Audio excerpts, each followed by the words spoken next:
আসসালামু আলাইকুম। আশা করি মহান আল্লাহর রহমতে আপনি অনেক ভালো আছেন। আমাদের বাড়ি সিলেট জেলার কানাইঘাট উপজেলায়, যেটা সুরমা নদীর খুব নিকটেই। বেশ কতগুলো পাহাড়ও রয়েছে। আমার সাথে যে ঘটনাটা ঘটেছে সেটা শহরে কোনো মানুষের বিশ্বাসযোগ্য হবে না। আমাদের এলাকাটা খুব বেশি জনবহুল না, অনেক দূরে দূরে বাড়িঘর। সিলেটে যাওয়ার মহাসড়কের পাশে একটা ছোট বাজার রয়েছে, যার কিছুটা সামনে গেলে একটা উঁচু পাহাড়ি এলাকা। আমার জন্ম ওখানে। যখন আমি ছোট ছিলাম তখন রাতের বেলা দেখতাম মা বাবা হঠাৎ করে আমাদের ঘুম ভাঙিয়ে জড়সড় হয়ে বসে থাকতো। বাইরে বিভিন্ন সময় বিভিন্ন ধরনের শব্দ শুনতে পেতাম। বুঝতে পারতাম যে বাইরে নিশ্চয়ই ভয়ানক কিছু একটা আছে, তবে নিজ চোখে কখনো কিছু দেখিনি। বড় হবার সাথে সাথে নিজের মধ্যেও সাহস বেড়েছে অনেকটা। সিলেটের পাহাড়ি অঞ্চলগুলো, যেখানে সচরাচর চা বাগান দেখা যায় এবং ঘন গাছপালা, যেহেতু সেখানে সর্বোচ্চ বৃষ্টিপাত হয় বাংলাদেশে, ঘন গাছপালা রয়েছে এবং প্রায় গা ছমছমে একটা জায়গা। আমি যতবার সিলেটে গিয়েছি আমার কাছে বেশ বিষণ্ণ এবং খুবই গা ছমছমে মনে হয়েছে রাতের সময়টাতে। বিশেষ করে যেদিন আমার সাথে ঘটনাটা ঘটে সেদিন আমি কাজ শেষ করে বাড়ি ফিরছিলাম। বাড়িতে মা আর ছোট দুই বোন। বাড়ির রাস্তায় ঢোকার পথে ছোট একটা পুল পড়ে। পুল বলতে কোনো মতে মানুষ পার হওয়ার মতো একটা জায়গা। তখন মাগরিবের আজান দিচ্ছে। আমি যখন পুলটা পার হতে যাব, ঠিক তখন আমার পেছন থেকে কেউ একজন আমাকে ধমক দিয়ে বলে, যাস না ওদিকে। আমি পেছনে ফিরে দেখলাম আশেপাশে কোনো মানুষ নেই। আমি কোনো কিছু না ভেবে পুল পার হতে লাগলাম, আর ঠিক তখন কেউ আমাকে পেছন থেকে ধাক্কা মারে। আর একটু হলে আমি পড়েই যেতাম নিচের খালে। তবে কোনো মতে ডাল সামনে পেছনে তাকালাম কি সেটা দেখার জন্য, কিন্তু পেছনে তাকিয়ে দেখলাম কোথাও কেউ নেই। খুব অবাক হলাম। মাটি থেকে উঠে হাঁটতে শুরু করলাম। বাগানের ভেতর দিয়ে ছোট রাস্তা চলে গেছে। সন্ধ্যা পার হয়ে অন্ধকার নেমে গেছে। আমি একটু দ্রুতই হাঁটছিলাম। হঠাৎ শুনলাম কেউ যেন আমার নাম ধরে ডাক দিল, কিন্তু আশেপাশে কাউকে দেখতে পেলাম না। আবার হাঁটতে লাগলাম। আর এর পরেই আচমকা একটা খুনখুনে বুড়ো লোক বাগান থেকে বেরিয়ে আমার সামনে এসে দাঁড়ালো। লোকটার চেহারা দেখলেই গা শিউরে ওঠে।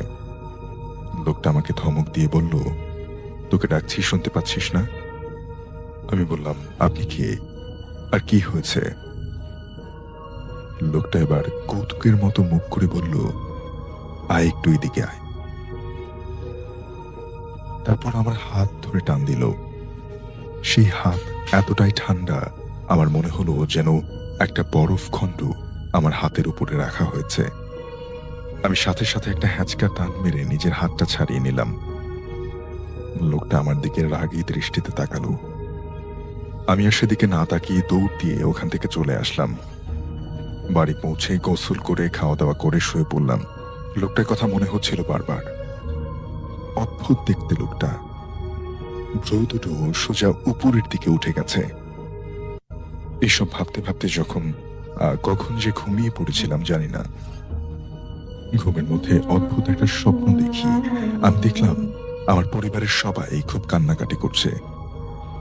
সামনে একটা লাশ রাখা। আমি সবাইকে ডাকছি, অথচ কেউ আমাকে দেখতেই পাচ্ছে না। আমার মনে হলো আমি হয়তো মরে গেছি।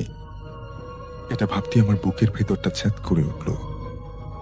সত্যিই কি আমি মরে গেছি? একটু এগিয়ে লাশটার দিকে তাকাতেই আমার শির দ্বারা বেয়ে একটা ভয়ের শীতল স্রোত বয়ে গেল। আমি দেখলাম আমার লাশ পড়ে আছে সেখানে। তবে আমি নয়। দেখে মনে হচ্ছে কেউ যেন সিরিঞ্জ দিয়ে আমার শরীর থেকে সব রক্ত বের করে নিয়েছে। শুধু আমার স্কাল, অর্থাৎ হাড় আর চামড়া, তাই পড়ে আছে সেখানে। ঠিক তখন হঠাৎ করে সবাই যেন কোথায় হারিয়ে গেল। আমি কাউকে দেখতে পাচ্ছিলাম না। চোখের সামনে সবকিছু ঝাপসা হয়ে আসছিল। তখন শুনলাম কেউ যেন আমার কানের কাছে জোরে জোরে বলছে, উঠে পড়, উঠে পড়। আমি চোখটা বুজে রইলাম। আস্তে আস্তে চারপাশের সব নিস্তব্ধ হয়ে গেল। এবার হঠাৎ আমি আমার শরীরে একটা চিনচিনে অনুভূতি টের পেলাম। সাথে সাথে চোখ মিলে আমি তাকালাম, আর আধো অন্ধকারে দেখলাম সন্ধ্যার সময় বাগানের মধ্যে দেখা সেই বৃদ্ধ লোকটা আমার একটা হাত ধরে খাটের পাশে দাঁড়িয়ে আছে। তার মুখটা উপরের দিকে, কি কি যেন বলছিল, আমি কিছুই বুঝতে পারিনি। আমি সাথে সাথে একটা চিৎকার করে হাতটা ছাড়িয়ে নিই আর খাট থেকে নেমে আসি। আমার চিৎকারে আমার মা উঠে দৌড়ে আসে। তখনকার সময় আমাদের বাড়িতে বিদ্যুৎ ছিল না। মা হারিকেন চালানোর আগেই আমি দেখলাম লোকটা অন্ধকারের মধ্যে কোথাও যেন হারিয়ে গেল। আলো জ্বালানোর পর পুরো ঘর ফাঁকা দেখতে পাচ্ছিলাম আমরা। এরপর আমি অনেক অসুস্থ হয়ে পড়ি, শরীর ভেঙে পড়ে। মা অনেক চিন্তায় পড়ে যান। আমাকে ঢাকায় মামার কাছে পাঠিয়ে দেন। তখন থেকে এখনো আমি ঢাকাতেই আছি। একবারের জন্য আমি সিলেট আমার বাড়িতে যাইনি।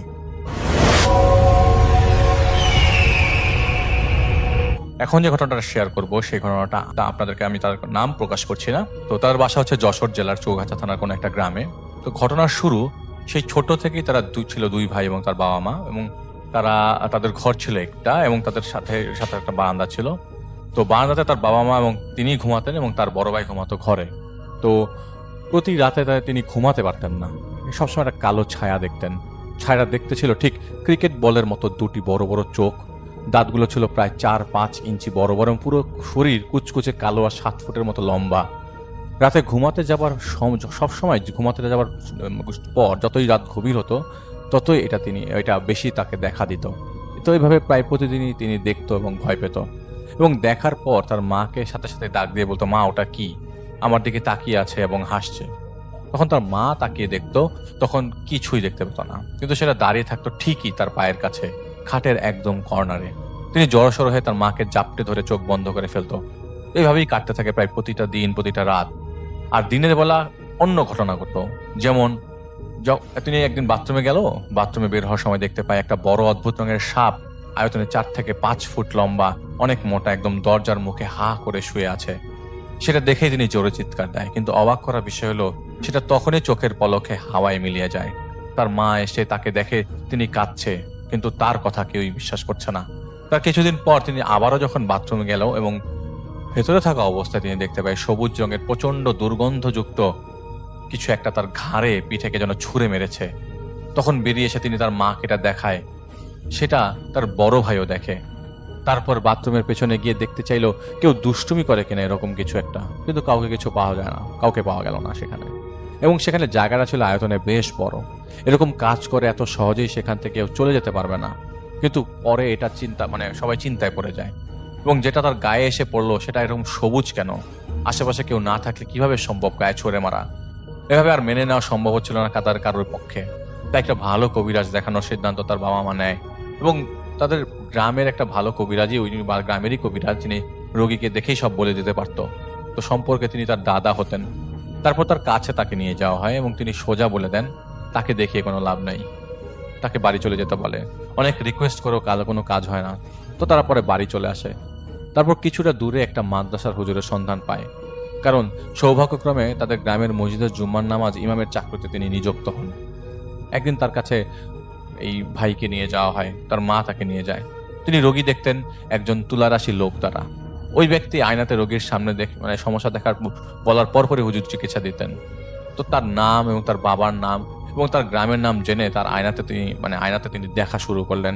হঠাৎ করে তিনি ভ্রু কুচকে বললেন, তার জন্মের ঠিক 6 দিনের দিন রাত থেকে মোট 18টা জিন এবং পরীর আসর আছে তার উপর।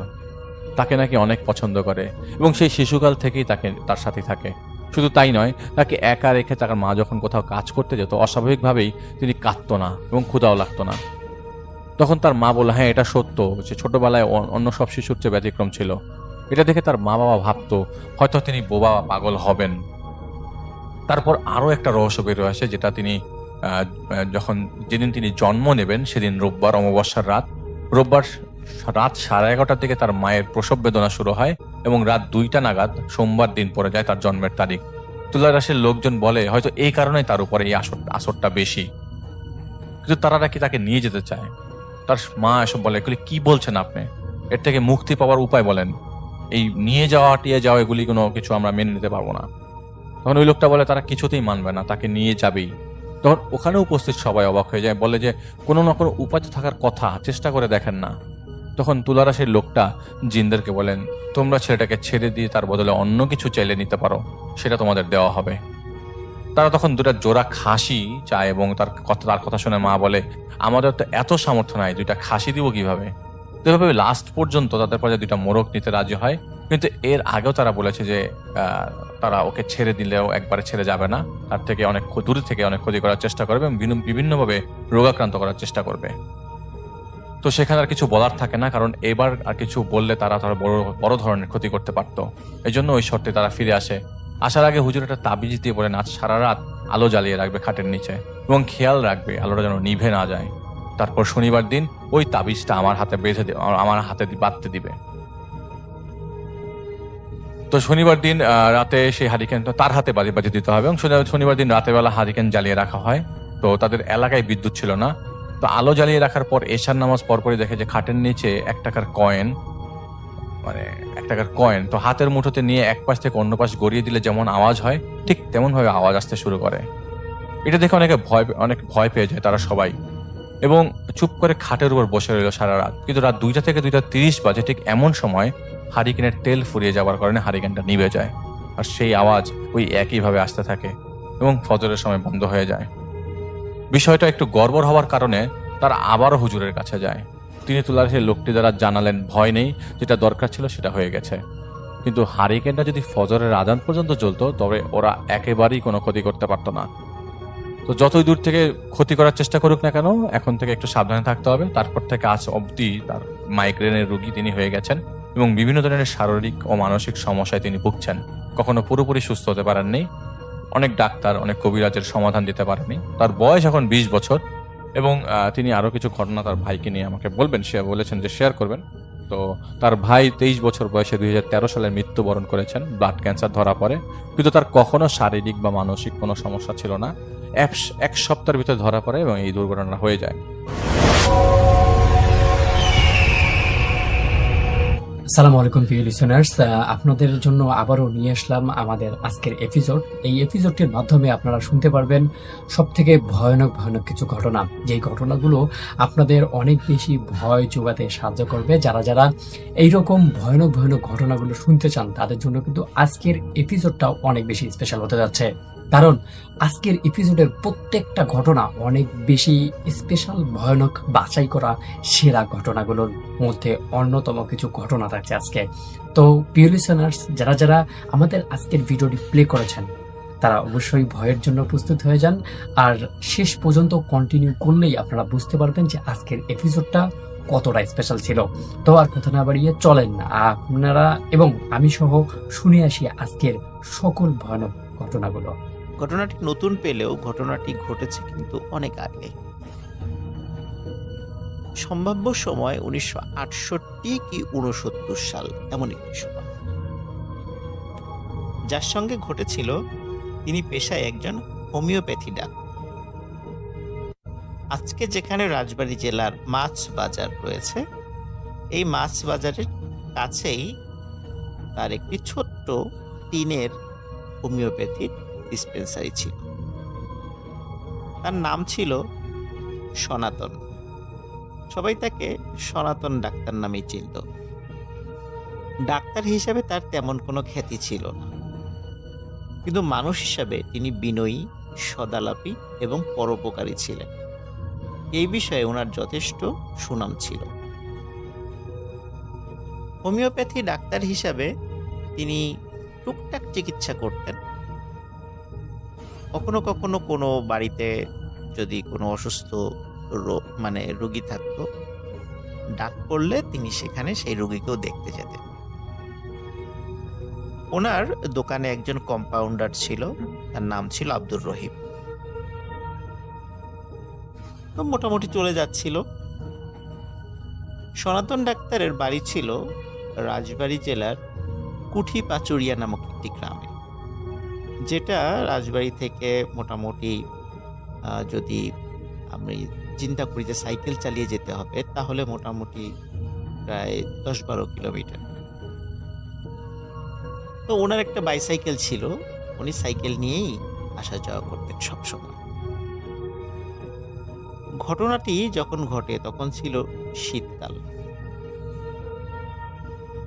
শীতকালে স্বাভাবিকভাবেই মানে তাড়াতাড়ি সন্ধ্যা লেগে যায়, আর ওই সময়ে সন্ধ্যার পরপরই অধিকাংশ দোকানপাটগুলো বন্ধ হয়ে যেত, মানুষজন কেউ চলাফেরা করতো না। শীতকালে এমনিতেও মানে রাস্তায় মানুষ কম চলাফেরা করে সন্ধ্যার পরে। আর যেহেতু ওই সময় আজকের মতো তো এরকম জাঁকজমক ছিল না, যার কারণে সন্ধ্যা নামলেই সবকিছু বন্ধ হয়ে যেত। উনি বিকালের দিকে হঠাৎ খবর মানে পান, একজন লোক আসে যে তার বাড়িতে অসুস্থ একজন লোক আছে। তো উনি চিন্তা করলেন যে বাড়ি তো কাছেই। আসলে উনি চিন্তা করেছেন না, যিনি এসেছেন তিনি বলেছেন যে আমার বাসা এইখানেই কাছেই। তো উনি চিন্তা করলেন কাছেই যেহেতু, তাহলে আর বাইসাইকেলটা আর নিব না, হেঁটেই যাই, একটু ব্যায়ামও হবে, আর আবার রুগী দেখে ফিরে আসব, তখন বাইসাইকেল নিয়ে বাসায় চলে যাব। আব্দুর রহিম কম্পাউন্ডার সে তো যেহেতু দোকানেই ছিল, তাকে বললেন যে তিনি কাছেই যাচ্ছেন, তো তাড়াতাড়ি ফিরে আসবেন। যদিও লোকটি বলেছিল যে তার বাড়ি একদম কাছেই, কিন্তু তার বাড়ি আসলে অতটা কাছে ছিল না। তো আজকে যেটা সোনাকান্দন নামক যে গ্রামটি আছে, তার বাসাটা ছিল এই দিকে। তো সোনাকান্দর গ্রামে কিন্তু মানে হেঁটে যেতে বেশ সময় লাগে।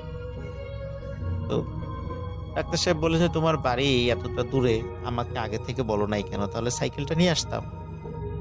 তখন ওই লোকটি বলেন যে যদি বলি যে একটু দূরে, তাহলে তো আপনি আবার যদি আসতে না চান, এই জন্য বলি নাই। যাই হোক, তো রুগী দেখতে দেখতে বেশ দেরি হয়ে যায়। এদিকে আব্দুর রহিম যে কম্পাউন্ডার, সেও দোকানে দীর্ঘক্ষণ অপেক্ষা করছিল সনাতন ডাক্তারের জন্য। এদিকে রুগী দেখে ফিরে আসতে আসতে মোটামুটি 7:30 কি 8টা বেজে যায়। ওই সময় কিন্তু 7:30 বা 8টা শীতকালে মানে অনেক রাত। বিশেষ করে ওই সময়ে আজকে যে রাজবাড়ী জেলা, তখন তো জেলা ছিল না, তখন একটা ছোট্ট মফস্বল শহর ছিল, আর বাজারে তখন কেউ ছিল না। উনি যখন ফিরে আসেন, এসে দেখেন ওনার ডিসপেন্সারি বন্ধ।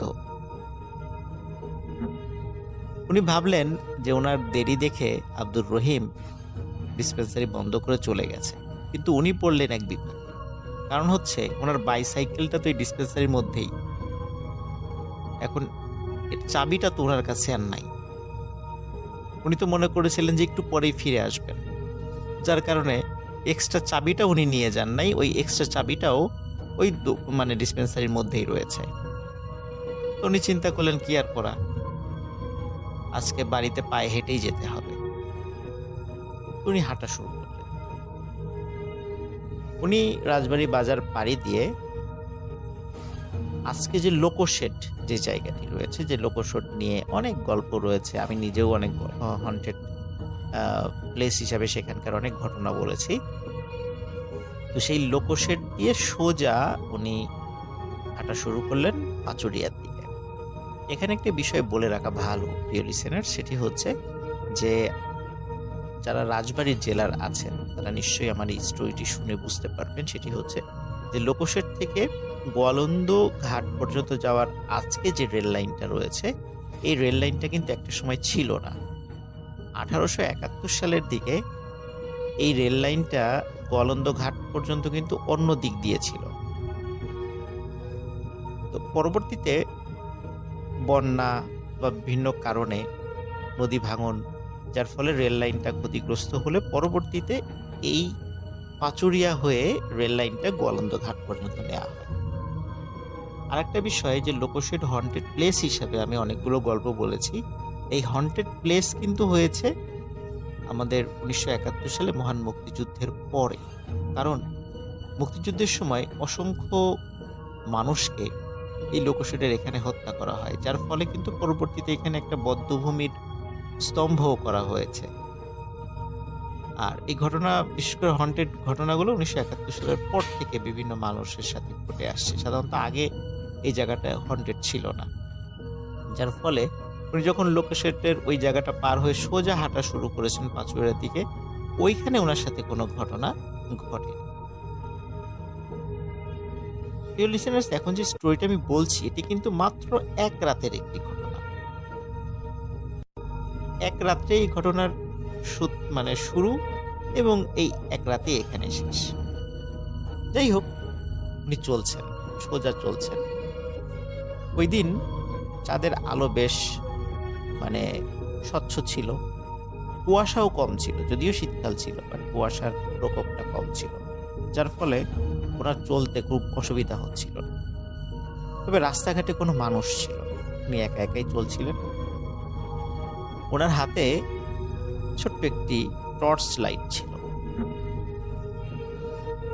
উনি টর্চ লাইটের আলোতে চলছেন।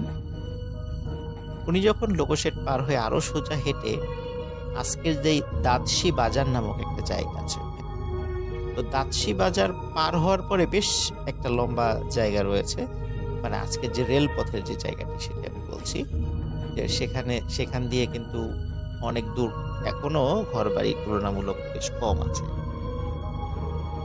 তো ওই দিক দিয়ে যেতে যেতে হঠাৎ উনি দেখলেন যে ওনার পথের সামনে, মানে পথ আগলে, একটি মাঝারি সাইজের সাদা কালো মিক্স করা একটি মানে রঙের একটি বিড়াল দাঁড়িয়ে আছে। তো উনি বিড়ালটিকে স্বাভাবিক হিসাবে নিয়েছেন, কারণ রাতের বেলা বিড়াল চলাফেরা করতেই পারে। কিন্তু অদ্ভুত ব্যাপার হচ্ছে, এই বিড়ালটি ওনার পথ আগলে এমনভাবে দাঁড়িয়ে আছে যে ওনাকে সহজে যেতেই দিচ্ছে না। উনি বিড়ালটিকে পাশ কাটিয়ে যাওয়ার চেষ্টা করছিলেন, কিন্তু বিড়ালটি বারবার ওনার পথ আগলে দাঁড়াচ্ছে। উনি বিড়ালটিকে সরিয়ে দেওয়ার চেষ্টা করছিলেন, কিন্তু বিড়ালটি যেতে চাচ্ছিল না। যখন উনি বারবার বিড়ালটিকে সরিয়ে দেওয়ার চেষ্টা করছিলেন, বিড়ালটিকে তাড়া করছিলেন, একটা পর্যায়ে বিড়ালটি এসে ওনার পা জড়িয়ে ধরে এবং যাতে উনি সামনের দিকে না আগান সেই চেষ্টা করছিলেন। তো উনি এ পর্যায়ে বেশ বিরক্ত হন। উনি পা ঝাড়া দিয়ে বিড়ালটিকে দূরে ফেলে দেন এবং সামনের দিকে হাঁটতে থাকেন। পেছন দিকে তাকিয়ে দেখেন ওই বিড়ালটি আর নেই। উনি ভাবলেন যাক, আপদ বিদায় হয়েছে, চলে গেছে। উনি সামনে হাঁটছেন, আস্তে আস্তে আরো সামনে যাচ্ছেন। হঠাৎ উনি দেখেন একজন মহিলা কিছু একটা সামনে নিয়ে কান্নাকাটি করছে। উনি ভাবলেন যে কি ব্যাপার, এই মহিলাটা সামনে কি নিয়ে কান্নাকাটি করছে। উনি যতই কাছে যাচ্ছেন, খুব বিকট দুর্গন্ধ ওনার নাকে আসছে। উনি কাছে গেলেন, কাছে যাওয়ার পর উনি বললেন যে কি ব্যাপার, আপনি কান্নাকাটি করছেন কেন, এত দুর্গন্ধ কিসের, আর আপনার সামনে এটা কি? তখন ওই মহিলাটি বলেন যে এটা আমার ছেলে, সে মারা গেছে। তখন উনি বলেন যে মারা গেছে, কিভাবে মারা গেল? তখন বলে যে পানিতে ডুবে মারা গেছে। তখন উনি বলেন যে দেখি তো তোমার ছেলের মানে শরীরের উপর থেকে কাপড়টা সরাও। তো মহিলা কাপড়টি সরান। সনাতন ডাক্তার টর্চ মেরে যা দেখতে পান, তিনি আঁতকে ওঠেন। মনে হচ্ছে 3-4 দিনের একটি লাশ, 3-4 দিন একটি লাশ যেমন ফুলে ওঠে, পচে ফুলে ওঠে, ঠিক তেমন ভাবে ফুলে উঠেছে। এবং এই লাশটি দেখে মোটেও মনে হচ্ছিল না যে এটি পানিতে ডুবে মারা গেছে। আরো অদ্ভুত ব্যাপার হলো, এই লাশের হাতের কবজি, দুটো হাতের কবজি উনি দেখেন নেই। মহিলাটিকে বলেন যে এ কখন মারা গেছে। তখন মহিলাটি বলেন আজকে সকালে। তখন সনাতন ডাক্তার চিন্তা করেন যে আজকে সকালে মারা গেলে এত অল্প সময়ের মধ্যে, তাও আবার শীতকাল, গরমকালও নয়, লাশ তো এরকম ফুলে পচে যাওয়ার কথা নয়। ওনার সন্দেহ হয়, তবে এটি প্যারানর্মাল বিষয় কিনা এই বিষয় নিয়ে ওনার আসলে কোনো চিন্তাই তৈরি হয়নি। কারণ উনি জিন বা এই ধরনের প্যারানর্মাল বিষয়গুলোতে বিশ্বাস তেমন করতেন না, কারণ ওনার দীর্ঘ জীবনে এই ধরনের কোনো ঘটনার সম্মুখীন উনি হননি। শুধু মানুষের কাছ থেকে বিভিন্ন বিষয় শুনেছেন, কিন্তু ওনার সামনাসামনি কখনো এই বিষয়টি না হয় উনি এগুলো তেমন বিশ্বাস করেন। আর এই কারণে মহিলাটির কথা উনি মিথ্যা চিন্তা করেন, যে মহিলাটি মিথ্যা বলছেন, কিন্তু এটা কি প্যারানর্মাল বিষয় কিনা এই বিষয়ে ওনার মনে বিন্দুমাত্র কোনো সন্দেহের উদ্রেক নেই। আর ওই যে বিড়ালটি সামনে উনি দেখেছিলেন, এই বিড়ালটি নিয়েও ওনার মনে কোনো সন্দেহ হয়নি, উনি এই বিষয়টাকে স্বাভাবিকভাবেই নিয়েছেন। সনাতন ডাক্তার যখন দেখলেন ওনার ওই মহিলাটির ছেলে বলছেন যার দিনের মনে হচ্ছে যে পচে ফুলে উঠেছে, তার দুটো হাত নেই, তখন উনি মনে করেন মহিলাটি মিথ্যা বলছে, এইখানে দাঁড়িয়ে থাকা উচিত হবে না, আমি দ্রুত চলে যাই। ওই মহিলাটি বলেন যে আমার ছেলেটিকে আমার বাড়িতে নিয়ে যাওয়ার জন্য সাহায্য করুন। কিন্তু সনাতন ডাক্তার ভাবেন যে মহিলাটি যেহেতু মিথ্যা বলছে, একে সাহায্য করতে গেলে একটা বিপদে পড়ে যেতে পারে, যার কারণে উনি আর কোনো সহযোগিতা না করে সোজা হাঁটা শুরু করেন ওনার বাড়িতে। উনি যখন সামনের দিকে আগাচ্ছিলেন, উনি আর পেছন ফিরে তাকান, শুধু কিছু খচখচ খচখচ শব্দ শুনেছিলেন, কিন্তু এই শব্দ যে কিসের উনি সেটাও আসলে বলতে পারেন। শুধু এমন একটু শব্দ শুনেছিলেন। উনি সামনে হেঁটে যাচ্ছেন, হাঁটতে হাঁটতে অনেক দূর চলে গেছেন। তো ওনার বাসা থেকে মোটামুটি কয়েক কিলোমিটার দূরে তখন আছে, এর মধ্যে আর কোনো সমস্যা হয়। তো ওই জায়গাটিতে যেখানে তিনি এসেছেন, তো ওই জায়গায় একটা ছোট্ট ব্রিজের মতো ছিল। আজকে যদিও সেই ব্রিজের কোনো অস্তিত্বই নেই, তো ছোট্ট একটি ব্রিজের মতো ছিল। তো ওই ব্রিজের একটু ওঠার সময় একটু উপর দিকে উঠতে হয়, আবার নামার দিকে স্বাভাবিকভাবে একটু ঢালু। তো উনি যখন ব্রিজের উপরে উঠবেন, যখন ওঠার জন্য ওই উঁচু রাস্তাটা যাওয়া শুরু করেছেন, তখন মনে হচ্ছে যে ওনার শরীরটা এত ক্লান্ত যে উনি কিছুতেই ওনার পা আগাতে পারছেন না, এমনটা মনে হচ্ছে। কিন্তু আসলে উনি এতটা ক্লান্ত ছিলেন না, কারণ উনি গ্রামের মানুষ, অনেক পথ হেঁটে ওনার অভ্যাস রয়েছে। উনি ভাবলেন যেহেতু অনেক পথ হেঁটে এসেছি, হয়তো বা ক্লান্ত হতেও পারি, তাই বলি এতটা ক্লান্ত যে আমার পা চলছে না। তারপরে অনেক কষ্ট করে ব্রিজের উপর উঠে পড়েন হাঁটতে হাঁটতে, এবং ঢালু বেয়ে যখন নামা শুরু করেছেন, তখন উনি হুমড়ি খেয়ে পড়ে যান। হুমড়ি খেয়ে যখন পড়ে যান, তখন উনি ফিল করেন ওনার সামনে থেকে কিছু একটা জিনিস এগিয়ে আসছে। ওনার হাতের টর্চ লাইটটা কিন্তু ফেলে দেননি, কারণ হুমড়ি খেয়ে পড়ে গেল, হাত থেকে যেটা ছুটে যায়। টর্চ লাইটটা জ্বালান, তিনি দেখেন দুটো কাঁকড়ার মতো কোনো একটা জিনিস আস্তে আস্তে আস্তে আস্তে ওনার দিকে এগিয়ে আসছে। উনি ভাবেন যে রাস্তার উপর হয়তো বা কোনো কাঁকড়া, বড় সাইজের কোনো কাঁকড়া। কিন্তু যত কাছে আসছে, উনি টর্চ লাইটটা দিয়ে ভালো করে দেখেন আসলে এ দুটি কোনো কাঁকড়া, এ দুটি মানুষের দুটি হাত, এবং হাত দুটি স্বাভাবিক মনে হচ্ছে কোনো পচে ফুলে যাওয়া হাতের যে কবজি, কবজি থেকে নিচের অংশ, 5 আঙ্গুল বিশিষ্ট দুটো এরকম কবজি, 5 আঙ্গুল বিশিষ্ট হাত, আঙ্গুলের উপর ভর করে হেঁটে হেঁটে সামনে আসছে। তখন উনি ভাবেন কিছু সময় আগে যে মহিলার ছেলের কথা বলছিল, ঠিক ওই ছেলেটির লাশ যেমন পচে ফুলে উঠেছিল, আর ওই ছেলেটিরও হাত ছিল না দুটো। মনে হচ্ছে এই হাত দুটি ওই ছেলেরই। এখন তিনি চিন্তা করেন যে সত্যি ওনার সাথে প্যারানরমাল কোনো ঘটনা ঘটছে।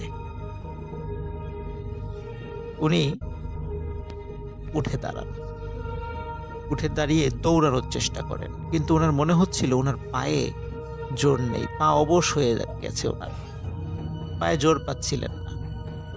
হাঁটার সময় আর একটা ভয়ঙ্কর ঘটনা যেটি ঘটে সেটি হচ্ছে ওই কাটা হাত দুটি ওনার দুই পা আঁকড়ে ধরে,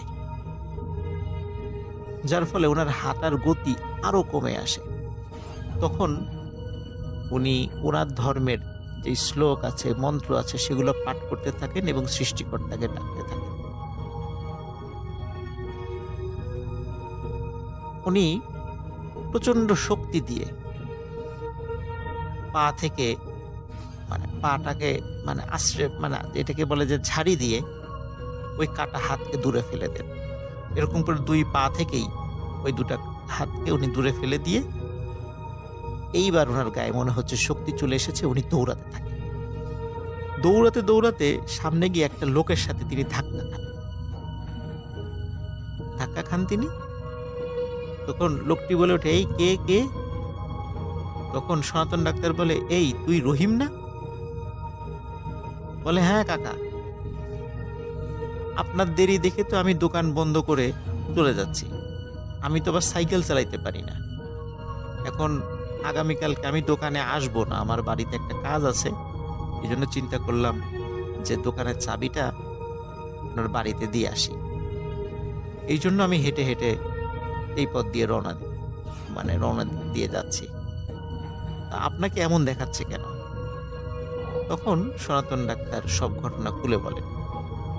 তখন আব্দুর রহিম বলে যে, কাকা আপনি চিন্তা করবেন না, আপনি ভালো মানুষ, আপনি মানুষের উপকার করেন, আপনার কোনো ক্ষতি আল্লাহ করবেন না। চলেন এবারে একসাথে যাই, কোনো ভয় নেই। এরপর দুইজন গল্প করতে করতে সনাতন ডাক্তারের বাড়ির কাছে চলে আসে। বাড়ির কাছে এসে আব্দুর রহিম বলে যে, কাকা এই নেন আপনার দোকানের চাবি, আমি আর ভিতরে ঢুকবো না।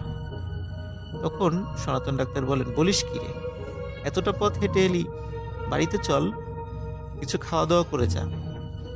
তখন আব্দুর রহিম বলে, না কাকা, এমনিতেই অনেক দেরি হয়ে গেছে, আমাকে তাড়াতাড়ি যেতে হবে। অন্য আরেকদিন এসে কাকির হাতের রান্না খেয়ে যাব, কাকিকে আমার নমস্কার জানাবেন, আজকে আমি চলে যাই।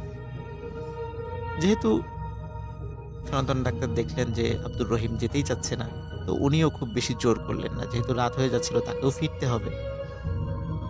তো যদিও সনাতন ডাক্তার বলেছেন যে রাতটা তার বাড়িতে থেকে যেতে, কিন্তু আব্দুর রহিম বলেছিল যে পরের দিন তার জরুরি কাজ আছে, দোকানে আসবে না।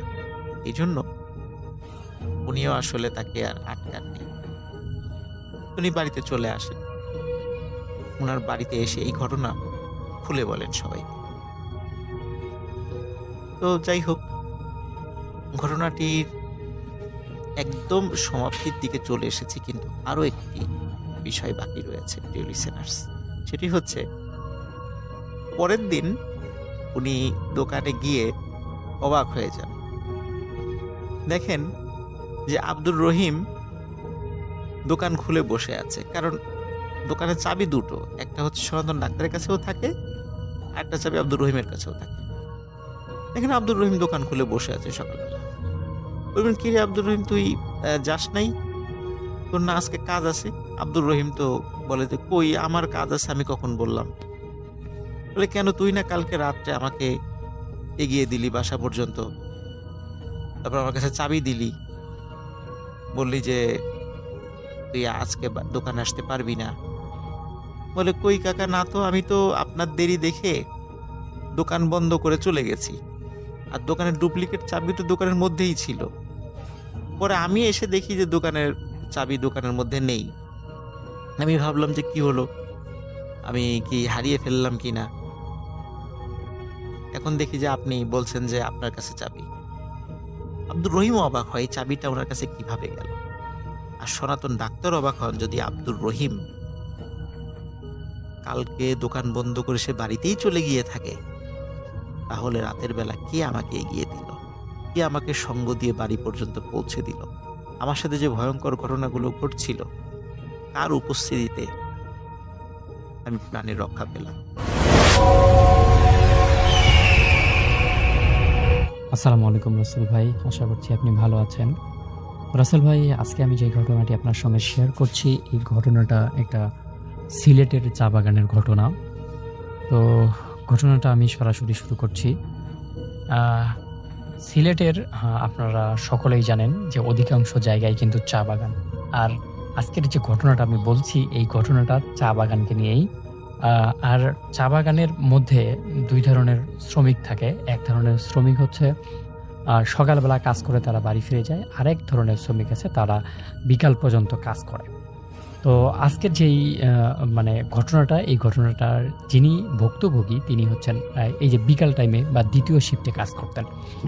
তো তিনি একদিন এই চা বাগানে কাজ করতে করতে তার মানে এখানে কিন্তু একটা টার্গেট থাকে যে এত কেজি বা এত মন হচ্ছে প্রতিদিন চায়ের পাতা তুলতে হবে।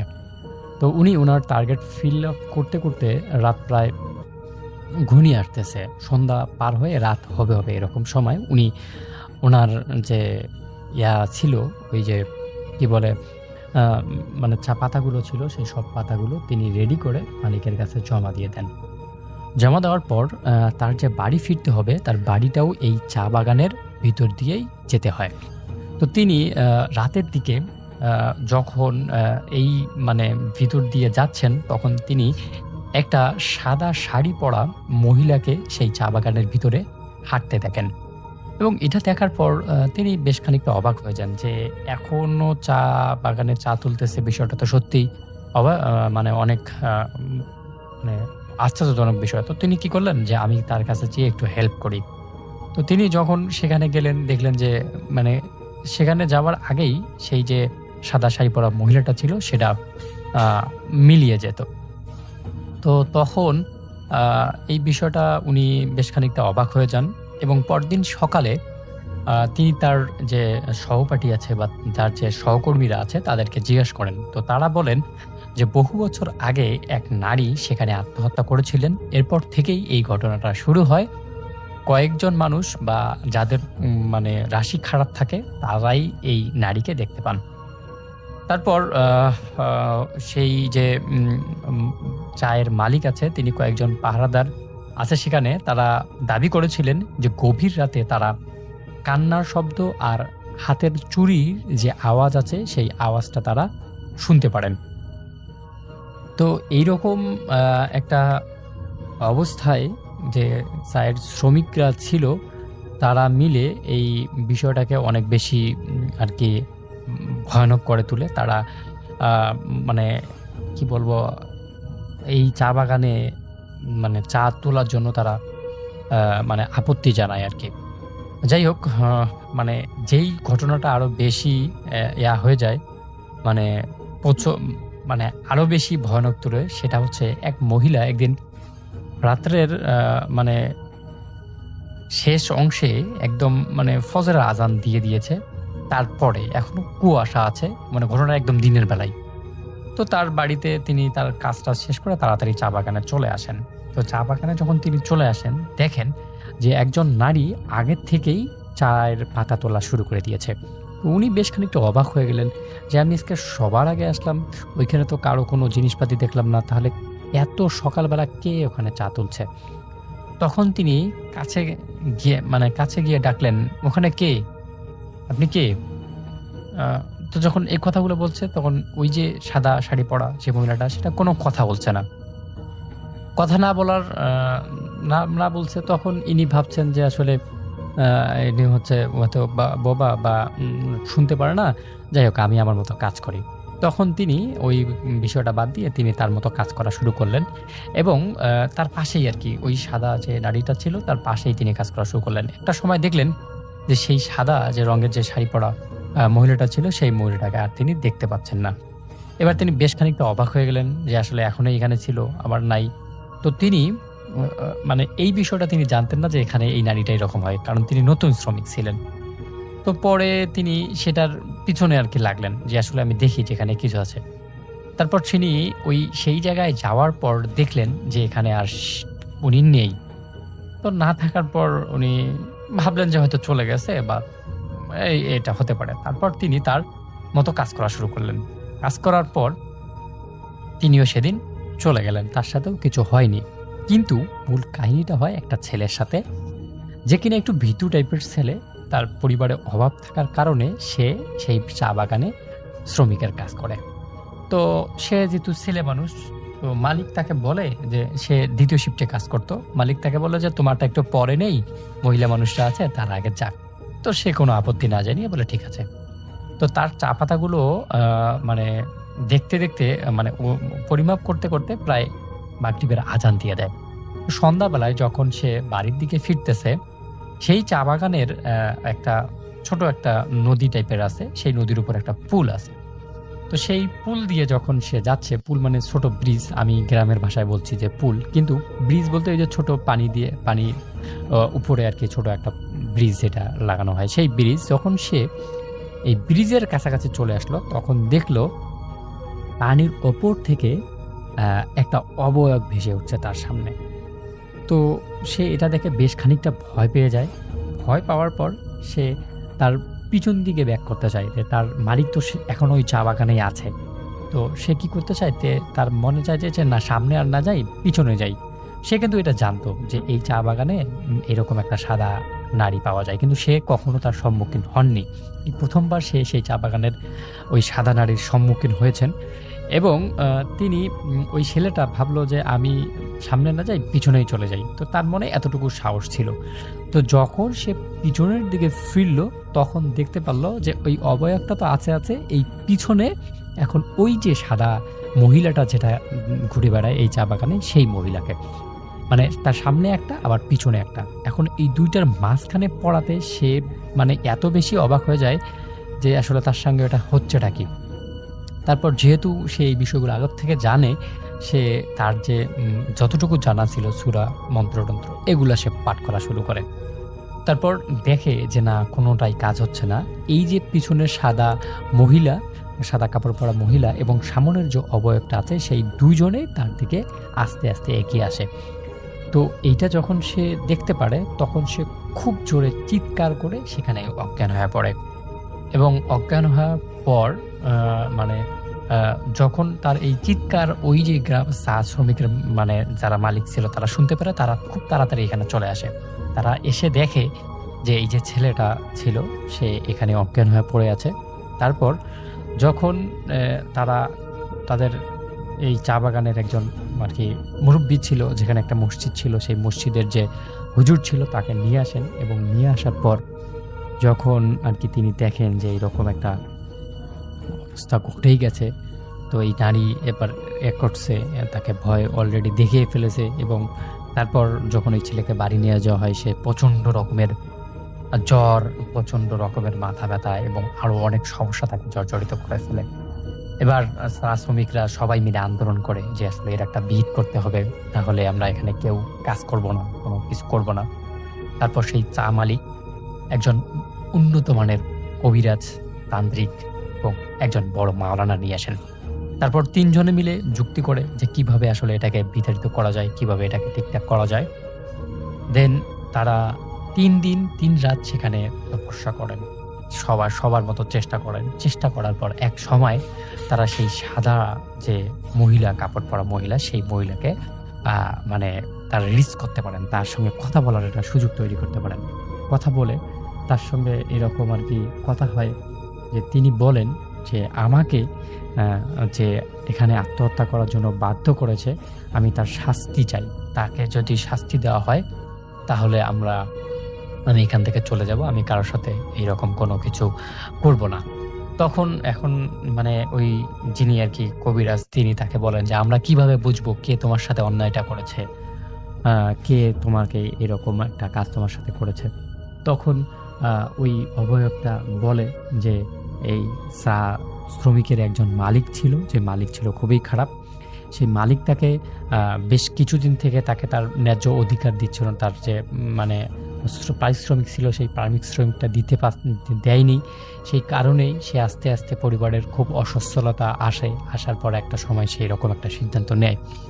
তারপর মালিক পক্ষকে যখন এটা জানা হয়, মালিক পক্ষ এই বিষয়টা খুবই দুঃখিত প্রকাশ করে এবং সেই যে মহিলাটা মানে মারা গিয়েছিল তার পরিবারকে বিপুল পরিমাণের অর্থ দেয় এবং সেখানে তার পার্মানেন্টলি একটা তাদের পরিবারের লোকজনকে সেখানে পার্মানেন্টলি একটা ব্যবস্থা করে দেয়। এই ব্যবস্থা করে দেওয়ার কিছুদিন পর থেকে দেখা যায় যে সেখানে আর সেই নারী সেখানে আসে না এবং চা শ্রমিকের যারা ছিল তারাও আর কি উপলব্ধি করতে পারে যে না, তাদের সঙ্গে আর এরকম কোনো ঘটনা ঘটছে না এবং এটার পর থেকে সেই চা বাগানের মানে আর এরকম কোনো সমস্যা দেখা যায়নি। এটা সত্যি সত্যি একটা ঘটনাটি কোনখান এলাকায় আমি আসলে এটা বলতে চাচ্ছি না, কারণ এটা এখনো আছে এবং এই ঘটনাটা যদি সবাই জানাজানি হয় তাহলে আসলে এটা মানুষ সেখানে যাইতে ভয় পাবে। যদিও সেখানকার মানুষ অনেকেই এই ঘটনাটার সাথে পরিচিত, তারপরেও তারা এখন আর কি এটা বুঝে গেছে, তারা জেনে গেছে যে সেই সাদা মহিলা তাদেরকে আর কোনো বিরক্ত করবে না। তো রাসেল ভাই, এটাই ছিল ঘটনা, সত্যি একটা ঘটনা। জানি না কতটুকু ভয়ানক ছিল, কিন্তু আমার মনে হয়েছে যে আসলে এই ঘটনাটা সবার জানা উচিত। কিন্তু আমি লোকেশনটা দিলাম না, আবার বারবার করে বলতেছি, কারণ এটা ঝামেলা হতে পারে। তো রাসেল ভাই, শেষ করছি আমার আজকের অডিও ক্লিপ। ভালো থাকবেন, সুস্থ থাকবেন, আপনার মঙ্গল এবং সুস্বাস্থ্য কামনা করে শেষ করছি। আল্লাহ হাফেজ।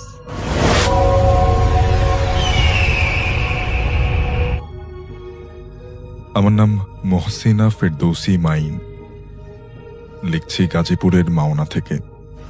অনেকেই তাদের সাথে ঘটে যাওয়া অনেক ধরনের ঘটনা শেয়ার করেন। আমার সাথে একবার একটা ঘটনা ঘটেছিল, তবে সেটা ভৌতিক নাকি তা জানি না। ঘটনাটা আপনাকে লিখে পাঠাচ্ছি, যদি পড়ে শোনান অনেক খুশি হব। ঘটনাটা যখন ঘটে তখন আমি ক্লাস 8-এ পড়ি। বাড়ি থেকে স্কুল খুব কাছেই, 3-4 মিনিট হাঁটা রাস্তা। আমাদের স্কুল টাইম ছিল 10টা থেকে বিকেল 4টা, সকাল 10টা থেকে বিকেল 4টা। তারপর 6টা পর্যন্ত প্রাইভেট পড়ে বাড়ি ফিরতাম। আমাদের বাড়ি থেকে বেরিয়ে পাকা রাস্তা ধরে হাঁটলে প্রথমে বাম পাশে মসজিদ পড়ে, তারপরে ঈদগাহ মাঠ আর বিল, ডান পাশে শিরীষ গাছের বড় বাগান, তারপরে এই রাস্তার সাথে 3তলা সরকারি হাসপাতাল। বেশিরভাগ সময়ই ফাঁকা থাকে যদিও। তারপর কিছুটা ফাঁকা জায়গা, তারপরে বাজার আর স্কুল। সেদিন প্রাইভেট পড়ে বাড়ি ফিরতে ফিরতে 6:30 বেজে যায়। আমাদের এদিকে আমার কোনো ক্লাসমেট না থাকার জন্য আমি একাই ফিরি সবসময়। শীতের সময় সন্ধ্যাবেলাতেই অনেক কুয়াশা। বাজার পেরিয়ে ফাঁকা জায়গাতে যখন চলে এসেছে তখন হঠাৎ মনে হলো কেউ যেন আমার পেছনে পেছনে আসছে। পেছনে ফিরে তাকালাম, কিন্তু অন্ধকার আর কুয়াশার জন্য আমি কাউকে দেখতে পেলাম না, কিছুই দেখতে পেলাম না। হাঁটতে হাঁটতে হাসপাতালের ওখানে আসতেই হঠাৎ কেউ একজন আমার কাঁধে হাত রাখল। আমি চমকে গিয়ে পেছনে ফিরে তাকালাম, কিন্তু সেখানে কাউকে দেখতে পেলাম না। তবে একটা মিষ্টি ঘ্রাণ চারপাশে মো মো করতে লাগলো। তখন আমি অনেক ভয় পেয়ে যাই, কেননা আমি স্পষ্টভাবে আমার কাঁধে একটা হাতের স্পর্শ পেয়েছিলাম। দৌড়তে শুরু করি। মসজিদ পর্যন্ত আসার আগেই আমার শরীরটা একেবারে সীসার মতো ভারী হয়ে যায়। আমার কাছে মনে হলো আমি যেন আর এক পাও এগোতে পারবো না। হাত পা ছেড়ে দিয়ে আমি মাটিতে বসে পড়ি। তখন মসজিদের ওখান থেকে একজন লোক দৌড়ে এসে আমাকে ধরে বাড়ি পৌঁছে দেয়। বাড়ি যেতে যেতে আমি জ্ঞান হারাই। আমার যে ঠিক কেমন লাগছিল ওই মোমেন্টটা তা আমি বলে বোঝাতে পারবো না শাফিন ভাই। মনে হচ্ছিল যেন আমি আকাশ থেকে মাটিতে পড়ে যাচ্ছি, নিজেকে ধরে রাখতে পারছি না। যাই হোক, যখন আমার জ্ঞান ফেরে তখন রাত 2টো বাজে। আম্মু তখনও জেগেছিলেন। আমার গায়ে তখন বেশ জ্বর। আম্মু আমার মাথায় পানি ঢেলে দিলেন তারপরে অল্প করে খাইয়ে দিলেন আর জিজ্ঞেস করলেন আমার কি হয়েছিল। আমি তখন আম্মুকে সবটা বলি। সব শুনে আম্মু বলেন, আমি নিশ্চয়ই অনেক ভয় পেয়েছি, কাল সকালে হুজুরের কাছ থেকে ঝাড়ফুঁক নিয়ে নেবেন। আমিও ভাবলাম হয়তো একটু বেশি ভয় পেয়েছি, এই জন্য অজ্ঞান হয়ে গিয়েছিলাম। ফজরের নামাজের পরে আম্মু আমাকে নিয়ে মসজিদে গেলেন। হুজুরকে বললেন আমি ভয় পেয়েছি। হুজুর দোয়া কালাম পড়ে ফু দিলেন আর পানি এবং তেল পরে দিলেন। আমরাও বাড়ি ফিরে এলাম। এরপর দিনই আমি সুস্থ হয়ে উঠি এবং সেই রাতেই আমি একটা দুঃস্বপ্ন দেখি। আমি দেখি আমাদের বাড়ি থেকে পশ্চিম দিকের খাল পাড়ে আমি দাঁড়িয়ে আছি। খালের ওপারে একজন লোক দাঁড়িয়ে আছে। তার সেই শীতল দৃষ্টির কথা মনে পড়লে আজও আমার শরীরে কাঁটা দিয়ে ওঠে। এক দৃষ্টিতে আমার দিকে তাকিয়ে আছে সে। আমার কেমন জানি ভয় লাগতে থাকে। স্বপ্নের মধ্যেই দোয়া কালাম পড়া শুরু করি। একটু পর কেউ একজন আমার পেছন থেকে ডাক দেয়। আমি পেছনে ফিরে তাকিয়ে দেখি অনেক দূরে আমার আম্মু দাঁড়িয়ে আছে। সেদিক থেকে ফিরে আবার সামনের দিকে তাকাতেই দেখি লোকটা মুচকি মুচকি হাসছে। আমি আম্মুর কাছে যাওয়ার জন্য পেছনের দিকে পা বাড়াতেই শুকনো কণ্ঠে লোকটা বলল, আমি তোমাকে নিতে এসেছি, যাবে না আমার সাথে? এই কথা শুনে আমি খুব ভয় পেয়ে যাই। পেছন থেকে ফাঁকা মাঠে দৌড়তে শুরু করি। একসময় হোঁচট খেয়ে পড়ে যাই আর সাথে সাথে আমার ঘুমটাও ভেঙে যায়। ঘুম ভাঙতেই দেখি প্রচন্ড শীতের মধ্যেও আমি অনেক ঘেমে গেছি। গায়ের উপর থেকে কম্বল সরিয়ে দিলাম। অস্থির লাগছিল, এজন্য বিছানা থেকে উঠে বারান্দায় গেলাম পানি খাবার জন্য। আমাদের উঠোনে একটা বড়ই গাছ আছে। কুয়াশার চাদরে গাছটাও অনেকটা ঢাকা পড়ে গেছে। পানি খাওয়ার পরে আমি কিছুটা শান্ত হই। বারান্দার গ্রিল দিয়ে উঠোনের দিকে তাকিয়ে আছি। এমন সময় হঠাৎ কেউ একজন যেন আমার কানে কানে বলল, যাবে না আমার সাথে? কি বলবো শাফিন ভাই, আমি এতটাই চমকে উঠি যে এক লাফে আমি 2 পা পিছিয়ে আসি। সামনে তাকাতেই দেখি একটু আগে স্বপ্নে দেখা সেই লোকটা আমার থেকে ঠিক 2 হাত সামনে দাঁড়িয়ে আছে। অদ্ভুত তার দৃষ্টি। আমি প্রচন্ড ভয় পাই তখন। আম্মুকে ডাকার অনেক চেষ্টা করি, কিন্তু আমার গলা দিয়ে কোনো শব্দ বের হচ্ছিল না।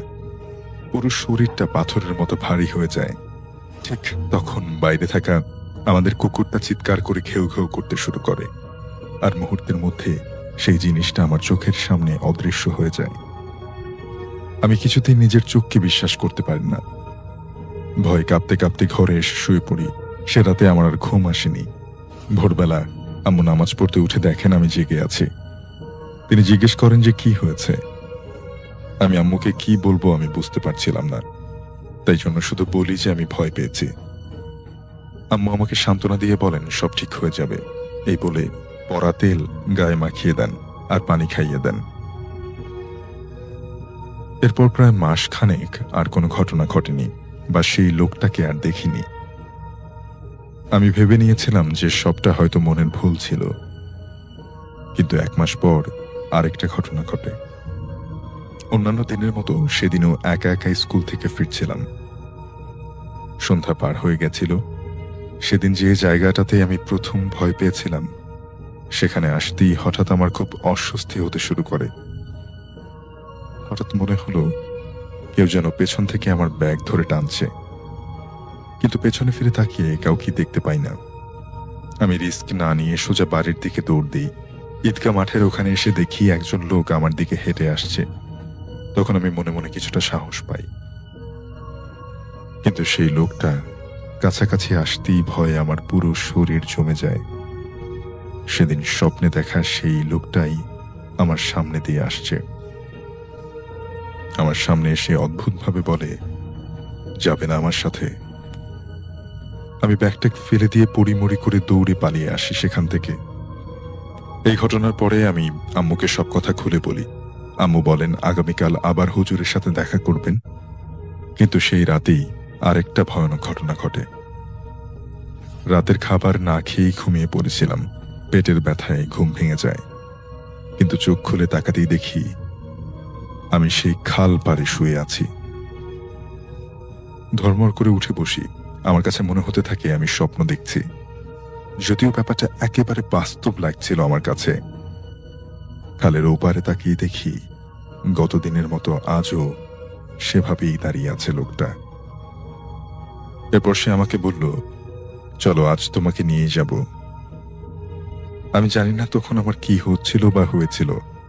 তার কথা শেষ করে সে উল্টো দিকে বিলের দিকে হাঁটা শুরু করলো, আর আমিও রোবটের মতো তার পেছনে পেছনে সাঁকো পেরিয়ে হাঁটতে শুরু করলাম।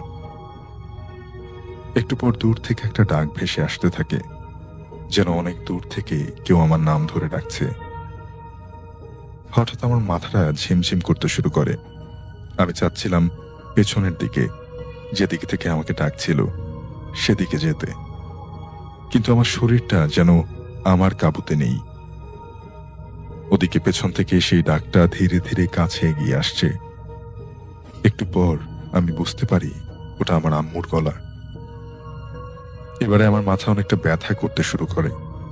আমি নিজেই যেন নিজের সাথে যুদ্ধ করছিলাম।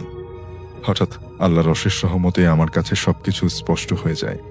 আমি সাথে সাথে দোয়া পড়তে শুরু করি, আর সেই লোকটা আমার দিকে ঘুরে রাগে গজ গজ করতে থাকে। আম্মু ততক্ষণে আমার অনেক কাছে চলে এসেছে। আম্মু কাছাকাছি আসতেই লোকটা হাঁটতে হাঁটতে দূরে চলে যায়। আম্মু এসে আমাকে জড়িয়ে ধরে বাড়িয়ে আনলেন। আসার সময় দূর থেকে সেই লোকটাকে দেখা যাচ্ছিল। আম্মুকে অনেকবার দেখানোর চেষ্টা করি, কিন্তু সে নাকি কিছুই দেখতে পাচ্ছিল না। বাড়ি ফিরে দেখি রাত 3টার বেশি বাজে। অর্থাৎ আমি সত্যি সত্যি এই গভীর রাতে ওই খাল পাড়ে ছিলাম, কিন্তু আমাকে ওখানে কে নিয়ে গিয়েছিল তা আমি আজও জানি না। এরপর আমরা একজন বড় হুজুরের সাথে দেখা করি। তিনি শুধু বলেন, এই দুনিয়ায় হাজারো রহস্যের মধ্যে হয়তো কোনো একটা রহস্যময় জিনিস ভর করেছিল আমার উপর। এখন আর ওসব ভাবি না। ওই ঘটনার পর থেকে ভয় অনেকটাই কমে গেছে।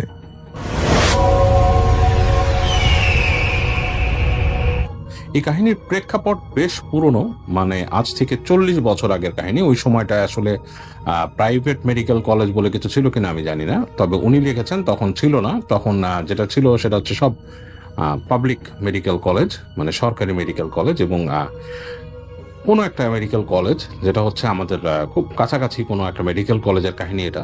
এবং সেটি অনেক আগে প্রতিষ্ঠিত একটি কাহিনী। আগে এটি মেডিকেল স্কুল হিসাবে প্রতিষ্ঠিত হয়েছিল। পরবর্তীতে 60-এর দশকে এটিকে মেডিকেল কলেজে উত্তীর্ণ করা হয়, এবং যখন এটি মেডিকেল কলেজ হয় এটা একটা নতুন ক্যাম্পাস হয়। নতুন ক্যাম্পাস হওয়ার ফলে যে পুরনো যে মেডিকেল কলেজ বিল্ডিংটা ছিল মেডিকেল স্কুলের, সেটাকে ছাত্রাবাস বানিয়ে ফেলানো হয়। এবং সেই ছাত্রাবাসের যে ডিসেকশন রুমটা ছিল, সেই ডিসেকশন রুমটাকে সেটাকে একটি কমন রুম বানানো হয়। এবং পরবর্তীতে সেই কমন রুমের মাঝখানে একটি প্যাডার পার্টিশন দিয়ে মাঝখানে সেখানে দুটো কমন রুমটাকে 2 ভাগে ভাগ করে ফেলা হয়। এবং 2 ভাগে ভাগ করে করা হয় কারণ হচ্ছে যে ওখানে স্টুডেন্টরা যারা নতুন এসছে তাদের থাকার জন্য আরেকটা এক্সট্রা কিছু জায়গা তৈরি করা হয়, কারণ নতুন স্টুডেন্টদের থাকার জন্য জায়গার কিছুটা স্বল্পতা পড়ে যাচ্ছিল। যিনি কাহিনীটি শেয়ার করেছেন তাদের যে সিনিয়র ভাই, মানে আর কি, বা আমাদের যে ডাক্তার সাহেব কাহিনীটি শেয়ার করেছেন তার যে সিনিয়র ভাই, তিনি ওই মেডিকেলে ওখানকার স্টুডেন্ট ছিলেন। এবং তিনি যখন ওখানে পড়তে যান তার সাথে তারই একজন ফ্রেন্ড ওই সেম মেডিকেল কলেজে পড়তে যান। তো তারা 2 ফ্রেন্ডই ওখানে পড়াশোনা করতো, বাট 2 সেকশনে ছিল। তো ধরে নিলাম যে ওনার ফ্রেন্ডের নাম ছিল হানিফ, যেভাবে উনি লিখেছেন আমি সেভাবেই বললাম। তো জাস্ট ছদ্মনামটি দেওয়া হচ্ছে কাহিনী বলার সুবিধার জন্য। তো এই মূল কাহিনীটি কিন্তু, ঘটনাটি কিন্তু ঘটে হানিফকে ঘিরেই। তো হানিফ যখন ওখানে পড়াশোনা করছে, এখন আমি এই কাহিনীর এই পর্যায়ে আর ওনার ফ্রেন্ডের কোনো সাবজেক্ট উল্লেখ করছি না, কারণ ওনার কাহিনীর মধ্যেও এরকম আর উল্লেখ নেই, হানিফেরই কথা উল্লেখ আছে। তো হানিফকে নিয়ে আমি কাহিনীটি বলছি। তো হানিফ যখন ওখানে পড়তে যায়, হানিফের স্থান হয়, হানিফের থাকার জায়গা হয় সেই কমন রুমটিতে, যেটা আগে ডিসেকশন রুম ছিল। তবে হানিফ কিন্তু এটা জানতো না যে ওইটা একসময় ডিসেকশন রুম ছিল। তার জানার কথাও না, কারণ সে যখন এসছে তখন অলরেডি নতুন বিল্ডিং চলে গেছে আরেক জায়গায়, এবং এই জায়গাটা জাস্ট ছাত্রাবাসী। তো এই জায়গার সম্বন্ধে খুব বেশি তার জানার কথা না, সে খুব একটা কিউরিয়াসও না ওই ব্যাপারটাতে।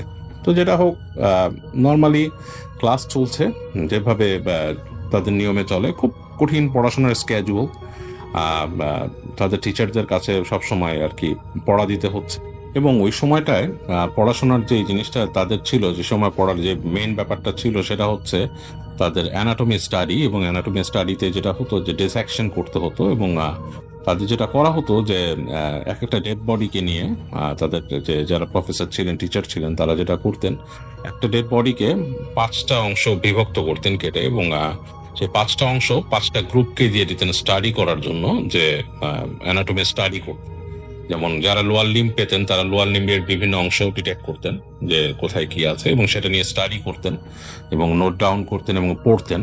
আর যারা আপার লিম্ব পেতেন তারা হাত নিয়ে করতেন, এবং এইভাবে করেই আসলে মানে তাদের মধ্যে 5টা গ্রুপ করে তারা স্টাডি করতো।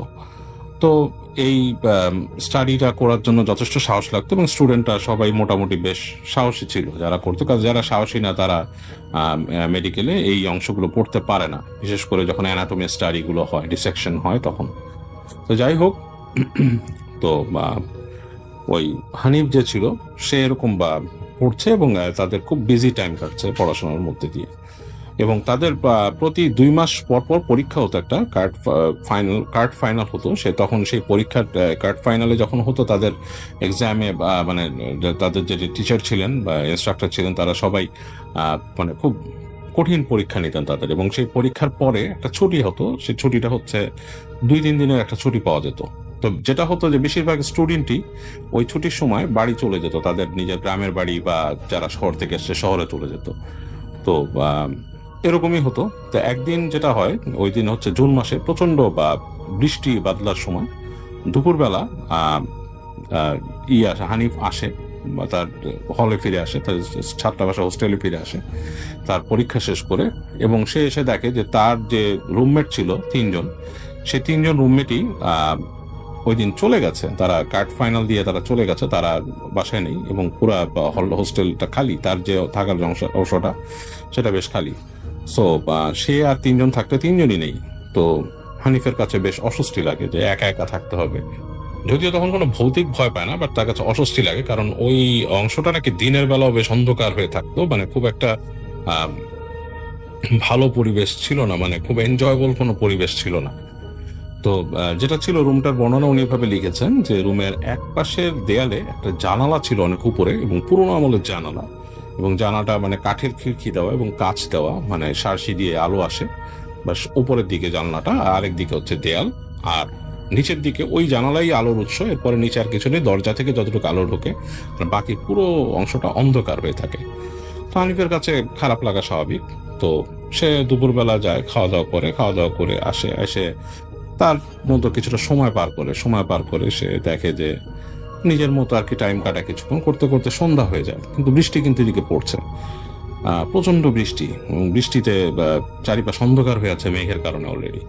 তো রাত যখন হয়ে গেছে বেশ, এবং তখন ওই অঞ্চলে স্বাভাবিকভাবেই তখন ঢাকার আশেপাশে বা একটু রিমোট অঞ্চলগুলোতে ইলেকট্রিসিটির খুব সমস্যা ছিল, ইলেকট্রিসিটি থাকতো না। তো যেটা হয়, কারেন্ট চলে যায়, অন্ধকার হয়ে যায়। তো হানিফ যেটা করে, মোমবাতির আলোতে অনেকক্ষণ চেষ্টা করে তার মতো বই পড়তে বা কিছু করতে, বা একটা সময় তার কাছে বোরিং লাগে এবং মনে হয় যে আমি ঘুমিয়ে যাই। তো সে চলে যায় খাওয়ার হলে, এবং যে খাওয়া দাওয়া করে ফিরে আসে। এসে সে আস্তে করে মোমবাতি জ্বালিয়ে রেখে সে ঘুমানোর চেষ্টা করে। তো শুয়ে পড়েছে, অনেকক্ষণ ঘুম আসছে না, তার ভয় লাগছে। তো ভয় তো সাধারণত লাগার কথা না তার, সে খুব একটা ভয় পায় না, কিন্তু তার আজকে কেন জানি ভয় লাগছে। সে বারবার তাকিয়ে দেখছে যে পুরো রুমটা অন্ধকার, আলো আধারিতে হালকা মোমের আলোতে দেখা যাচ্ছে দূরে যে অন্যান্য যে বিছানাগুলো আছে তার ফ্রেন্ডরা থাকে সেগুলো খালি, সেটা দেখা যাচ্ছে। এবং সেই বৃষ্টির শব্দ হচ্ছে, সারা ঘরটা অন্ধকার। এবং কেন জানি মনে হচ্ছে যে ওই দরজাটা, তার যে রুমের যে দরজাটা খুলে কেউ ঢুকে যাবে, মানে ঘরের মধ্যে কেউ একজন প্রবেশ করবে, এরকম একটা তার মনে হচ্ছে। এবং সে যখন উপরে খিড়কিটার দিকে তাকাচ্ছে, যে জানালাটা ছিল সেই জানালার দিকে তাকাচ্ছে, জানালাটার দিকে তাকিয়ে সে দেখছে যে বেশ মানে ওখানে আলো আধারি খেলা করছে কাঁচটার ওই পাশে, মানে বোঝা যাচ্ছে আকাশের একটা আলো সেখানে বোঝা যাচ্ছে সার্সিটার মধ্যে। তো এটা দেখছে, এবং এর জন্যই তার কেমন একটা ভয় লাগছে। এবং সে এক সময় বেশ তন্দ্রার মধ্যে চলে যায় এবং প্রায় ঘুমিয়ে পড়ে। তো ঘুমিয়ে যখন পড়েছে, হঠাৎ তার কেন জানি ঘুমটা ভেঙে যায়। এবং ঘুমটা যখন ভেঙে যায়, সে তখন খেয়াল করতে পারে যে ঘুমের আগে ছিল একরকম পরিবেশ, মানে ঘুমের আগে যে পরিবেশটাতে সে ঘুমিয়ে গিয়েছিল বা তন্দ্রা এসে গিয়েছিল, পরিবেশটা হঠাৎ করে ডিফারেন্ট। মানে কোনো শব্দ নেই, বৃষ্টির শব্দ নেই, নিঃশব্দ একটা রাত। এবং সে হঠাৎ করে চোখ যায় জানালার দিকে, সেই জানালাটার দিকে দেখে সার্সি বেয়ে জানালার কাজ বেয়ে চাঁদের আলো ঢুকছে, ঢুকে মেঝেতে পড়ছে চাঁদের আলোটা। এবং সে বুঝতে পারে জানালাটা একটু ডিফারেন্ট, মানে জানালাটা ঠিক সেই যেরকম সে মানে জানে দেখে প্রতিদিন, যে বেশ পুরনো কাঁচটা ময়লা, কাঁচটা মানে বেশ ধূসর হয়ে গেছে, এরকম না, ঝকঝকে কাঁচ দিয়ে ধূসর, মানে চাঁদের আলো ঢুকছে। এবং মানে পুরো রুমের মাটিতে পড়েছে, ও ফ্লোরে চাঁদের আলো পড়েছে। এবং সে ফিল করে যে তার যে বিছানাটা সেটা ঠিক সেই বিছানায় সে শুয়ে থাকে সেটা না, স্টিলের একটা বেডের উপর সে শুয়ে আছে। এবং সে ডানে তাকিয়ে দেখে যে আরো কয়েকটা এরকম বিছানা রাখা, এবং সেই বিছানাগুলোর মধ্যে সাদা কাপড় দিয়ে মোড়ানো কিছু জিনিস, যেগুলো দেখে মনে হচ্ছে কোনো মানুষকে যদি চাদর দিয়ে ঢেকে রাখা হয় সেরকম। তো জিনিসটা দেখে ওর কাছে কেমন একটা অস্বস্তি লেগে যায়, কেমন একটা। এবং তখনই তার নাকে প্রবেশ করে একটা কটু গন্ধ। গন্ধটা হচ্ছে ফরমালিন আর ধূপের একটা মিশ্রিত গন্ধ। তো মানে বেশ অস্বস্তি সে ফিল করা শুরু করে, গন্ধটা বেশ উৎকট লাগাতে শুরু করে তার কাছে। এই সময় হঠাৎ করে সে কেঁপে ওঠে, বাইরে থেকে চিৎকার করে উঠছে যে গার্ডের কণ্ঠ, বেশ জোরে হুঁশিয়ার হুঁশিয়ার বলে চিৎকার করছে। তো সে থতমত খেয়ে যায় এবং বুঝতে পারে না কি হচ্ছে। যে সে মনে করে যে আমি কি স্বপ্ন দেখছি। হঠাৎ করে হানিফ চোখ বন্ধ করে, চিন্তা করে যে আমি স্বপ্ন দেখছি মনে হয়। চোখ বন্ধ করে, চোখ যখন বন্ধ করছে তখন সে একটা নড়াচড়ার আভাস পায়। মনে হচ্ছে কেউ একজন তার দিকে হেঁটে হেঁটে আসছে বা তার পাশে এসে দাঁড়ালো। মানুষ যখন কেউ ঘুমের মধ্যে দেখবেন পাশে এসে দাঁড়ালে আপনি বুঝতে পারবেন একটা এনার্জি চেঞ্জ হয় আপনার আশেপাশে, মানে শূন্যতাটা ভরে গেলে বোঝা যায় যে কেউ একজন দাঁড়িয়ে আছে। হানিফ আস্তে আস্তে চোখ মেলে। সে যখন চোখ মেলে সে তাকিয়ে দেখে একটি মূর্তি, মানুষের মূর্তি, মানে একটা মানুষের অবয়ব দাঁড়িয়ে আছে তার সামনে। এবং বোঝা যাচ্ছে চুলগুলো এলোমেলো দেখে বোঝা যাচ্ছে এটা মেয়ের অবয়ব। তো একটু পেছনে যায় মেয়েটা ঝুঁকেছিল তার দিকে। যখন তার থেকে একটু দূরে চলে যায় তখন সে চাঁদের আলো পড়ে তার গায়ে হালকা, এবং সে বুঝতে পারে মেয়েটা অনিন্দ সুন্দরী একটা মেয়ে। কিন্তু মেয়েটার গা থেকে কেমন গন্ধ আসছে, উৎকট একটা গন্ধ আসছে। হঠাৎ করে মেয়েটা হেসে ওঠে এবং হাসিটা ভয়ঙ্কর পৈশাচিক লাগে তার কাছে। এবং হেসে তাকে বলে, তুমি কে গো? তুমি কি আমার মতো গলায় দড়ি নিয়েছিলে? এটা শোনার সাথে সাথে হানিফের সারা শরীরের প্রত্যেকটা লোম দাঁড়িয়ে যায়। সে প্রচন্ড ভয় পেয়ে যায় এবং তার গোস বাম্প হয়। সে বুঝতে পারে না সে কি করবে। সে তাকিয়ে দেখে মেয়েটা হাসছে, এবং এই পর্যায়ে মেয়েটার দড়িটা তার গলা থেকে একটা দড়ি ঝুলছিল, সেই দড়িটা দিয়ে তার গলা পেঁচিয়ে ধরে এবং প্রচন্ড জোরে টান দেয়। তা হানিফ কোনো কথা না বলে চিৎকার করার চেষ্টা করে, কিন্তু সে চিৎকার করতে পারে না, তার আর কিছু মনে নেই। পরদিন যখন নাকি হানিফের ঘুম ভাঙে তখন সে আবিষ্কার করে সে হোস্টেলে ঘুমিয়ে আছে দুপুরবেলা। সে তাড়াতাড়ি সেখান থেকে তার মানে জিনিসপত্র গুছিয়ে সরাসরি ঢাকার দিকে ঢাকায় চলে আসে। সে ঢাকা আসার পর বেশ কিছুদিন হানিফ অসুস্থ থাকে, এবং অসুস্থ থাকার পরে তাকে চিকিৎসা করে তার বাসার মানুষজন চিকিৎসা করে, একজন মৌলানা দিয়ে চিকিৎসা করে, এবং অনেক রকম তাকে মৌলানা চিকিৎসা করে, অনেক কিছু বলে, এবং শেষ পর্যন্ত সেই সমস্যা থেকে উত্তীর্ণ হয়। তার সে অনেক ভয় পেত, অসুস্থ থাকতো এবং সে অনেক কিছু দেখতো। সেই সমস্যা থেকে সে আস্তে আস্তে সে নিস্তার পায়। এবং তাকে যেই হুজুর তাকে চিকিৎসা করে তিনি বলে দেন যে তুমি এই ব্যাপারটা নিয়ে কোনো চিন্তা করবে না, এটা তোমার মাথা থেকে ফেলে দাও। অনেকের সাথে অনেক কিছু হয়, সবার সাথে হয় না, তবে কিছু মানুষের সাথে হয়। তো তোমার সাথে এরকমই একটা কিছু হয়েছে, তুমি এটা আর মনে রাখবে না, তুমি এটা ভুলে যাও, আস্তে আস্তে ভুলে যাও। তো হানিফ ওনার কথা মতো চেষ্টা করে সেটা ভুলে যেতে, এবং সে তার মতো ঢাকায় থাকে। সে আর মেডিকেলে ব্যাক করে না, সে পড়াশোনা করে সেখানে পড়াশোনা করে এবং ইউনিভার্সিটি থেকে পরবর্তীতে ভালো রেজাল্ট করে বের হয়। তো এই ছিল হানিফের কাহিনী। বাট হানিফের ফ্রেন্ড যিনি কাহিনীটি শেয়ার করেছিলেন, তিনি বলেছেন যে যেটা হয়, তারা যেটা দেখে যে হানিফ হঠাৎ করে হারিয়ে গেছে, মানে হানিফ আর ওখানে নাই, চলে গেছে। সে কাউকে কিছু না বলে চলে গেছে, তাকে পাওয়া যায় না। তো তারা ব্যাপারটা নিয়ে ডিসকাস করে এবং অন্যান্য ছাত্ররা এরা কেউ তার ব্যাপারে কিছু জানে না এবং কারো কোনো খবরও নেই। উনি পরে খবর পান হানিফের ব্যাপারগুলো এবং হানিফের সাথে পরে দেখা হলে হানিফ তাকে এই কাহিনীটি বলেন। বাট উনি যেটা বলেছেন ওই সেই সেম যেই জায়গাটার সম্বন্ধে উনি কিছু বুড়ো ডোমের কাছ থেকে শুনেছিলেন। সে বুড়ো ডোমের কাছ থেকে যেটা শুনেছেন, বুড়ো ডোম বলেছেন ওনাকে যে ওইখানে নাকি অনেকেই যারা ওখানকার করিডোর দিয়ে যেত রাতের বেলা, বিশেষ করে অমাবস্যা পূর্ণিমা এরকম রাতগুলোতে প্রায় নাকি অনেকে দেখতো এরকম একটা মেয়েকে গলায় দড়ি ঝুলছে হেঁটে আসছে এবং সে কারোর সাথে দেখা হলেই তাকে ভয় দেখাতো, কিছু একটা বলতো, এমন কিছু যেটাতে সেই মানুষটা প্রচন্ড ভয় পেত এবং তার কোনো সমস্যা হতো এবং পরবর্তীতে সে হয়তো দেখা যেত অসুস্থ হয়ে গেছে বা কোনো একটা প্রবলেম হয়েছে। তো এরকম হতো, যারা এক্সপিরিয়েন্স করেছে তাদের এরকম হতো।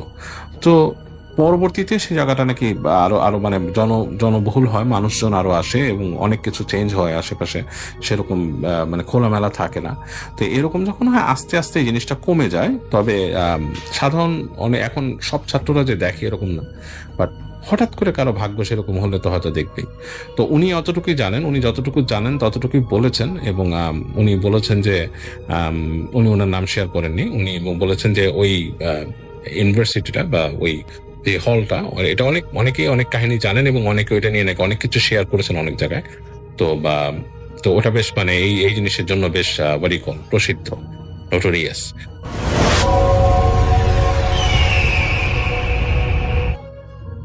2018 সালের জুলাই মাসে আমার ছোট বোনের বিয়ে হয়। বিয়ের 2 মাস পার হলো, সবকিছু ঠিকঠাক চলছিল। একদিন মাগরিবের আজানের সময় সে বাথরুমে যায়। অনেকক্ষণ হয়ে গেল সে ঘরে ফিরছে না। তখন তার ছোট দেবর তাকে খুঁজতে খুঁজতে বাথরুমের কাছে গিয়ে দেখতে পায় কয়েকজন অস্বাভাবিক আকৃতির 4-5 জন অবয়ব আমার বোনকে গলা টিপে ধরে গাছের সাথে মারধর করছে। তখন তার ছোট দেওর ভয়ে চিৎকার করেন। আমার বোনকে ফেলে সেই অবয়বগুলো সেখানেই উধাও হয়ে যায়। তখন বোনকে অজ্ঞান অবস্থায় ঘরে নিয়ে আসা হয়। বাড়ির পাশের মসজিদের হুজুরকে ডেকে আনা হয়। তখন হুজুর পানি পড়া তার মুখে ছিটিয়ে দেওয়ার পর বোনের জ্ঞান ফিরে আসে। বোন বলল 3 জন ভয়ঙ্কর আকৃতির মানুষ, কালো পোশাক পরা, আগুনের মতো লাল চোখ, তাকে গলা চিপে ধরেই গাছের সাথে একটা আছাড় দেন। পরে হুজুর বোনকে তাবিজ এবং পানি পড়ে দেন এবং বলেন ওইগুলো খারাপ জিন ছিল। এভাবে কয়েকদিন পরে আবারও সন্ধ্যার সময় বোনকে খুঁজে পাওয়া যাচ্ছে না। বাড়ির আশেপাশে অনেক খোঁজাখুঁজি করে প্রায় 2 ঘন্টা পরে হঠাৎ বাড়ির পুকুরে একটা শব্দ হয়। গিয়ে দেখি শয়তানগুলো আমার বোনকে পুকুরে ফেলে রেখে যায়। পুকুরে পানি কম থাকায় কোনো সমস্যা হয়নি। শ্বশুরবাড়ির লোকজন তাকে ঘরে আনার পরে দেখলাম তার হাতে পায়ে কপালে চামড়া উঠে গেছে এবং রক্তাক্ত অবস্থা। সে তখন অজ্ঞান অবস্থায় ছিল। আবারও সেই মসজিদের হুজুরকে ডেকে আনলে তিনি পানি পড়া ছেটানোর পরে তার জ্ঞান ফিরে আসে। বোনকে জিজ্ঞেস করলে সে বলে 3 জন ভয়ঙ্কর আকৃতির ভয়ানক অবয়ব তারা ডানায় করে তাকে নিয়ে যায় এবং তাকে তাল গাছের ডালে রেখে সারা শরীরে শামুকের মতো ধারালো অস্ত্র দিয়ে আঘাত করতে থাকে। যখন সবাই খোঁজাখুঁজি করেন তখন সে গাছের ডাল থেকে শুনতে পাচ্ছিলেন। সে চিৎকার করেন, কিন্তু তার চিৎকার কেউ শুনতে পাননি। দিনের বেলায় ওই জিনগুলো বোনকে তার হাজবেন্ড এবং শ্বশুরের রূপ ধারণ করে তার উপরে অমানবিক অত্যাচার করত। এই ঘটনাটা অনেকবার ঘটে, কিন্তু আমার বোন বুঝতে পারে না যে এটা আসলে জিনগুলো করছে। বিষয়টা আমাদেরকে জানানোর পরে আমরা আরো উল্টো তাকে ধমক দেই। কেউ বোনের কথা বিশ্বাস করিনি। একদিন সে বিষের বোতল নিয়ে সুইসাইড করতে গিয়েছিল। তখন আমরা তার কাছ থেকে বিস্তারিত শুনি। পরের দিন একজন অভিজ্ঞ কবিরাজকে ডাকা হয়। তার পরের দিন কবিরাজ তার চিকিৎসা করেন। কবিরাজ বোনের উপরে ভর করা জিনদেরকে ডাকেন। তারা উপস্থিত হয়। তখন তাদের জিজ্ঞাসা করলেন, তোমরা কি চাও, কেন আসছো? উত্তরে তারা বলেন, তারা বোনকে পছন্দ করেন এবং তাকে নিয়ে যেতে চান। পরে তাদের জবাবদিহি করে বোতলে ঢুকিয়ে মাটির নিচে পুঁতে ফেলেন। বোন 2 মাসের মতো সুস্থ ছিল। তৃতীয়বার আবারও একইভাবে সন্ধ্যার পরে তাকে আর খুঁজে পাওয়া যায় না। অনেকক্ষণ খোঁজার পরে এশার আজানের সময় পাশের বাড়ির বাগানে পাওয়া যায় ক্ষতবিক্ষত অবস্থায়। তারপর আবারও একইভাবে কবিরাজকে আনা হয়। কবিরাজ এবারও এসে জিন উপস্থিত করলেন এবং পুনরায় আগের মতো মাটিতে পুঁতে ফেললেন। এরপর আবারও চতুর্থবার এমনটা ঘটে। সন্ধ্যার সময় নিখোঁজ, আবারও আহত অবস্থায় পুকুর পাড়ে পড়ে থাকে।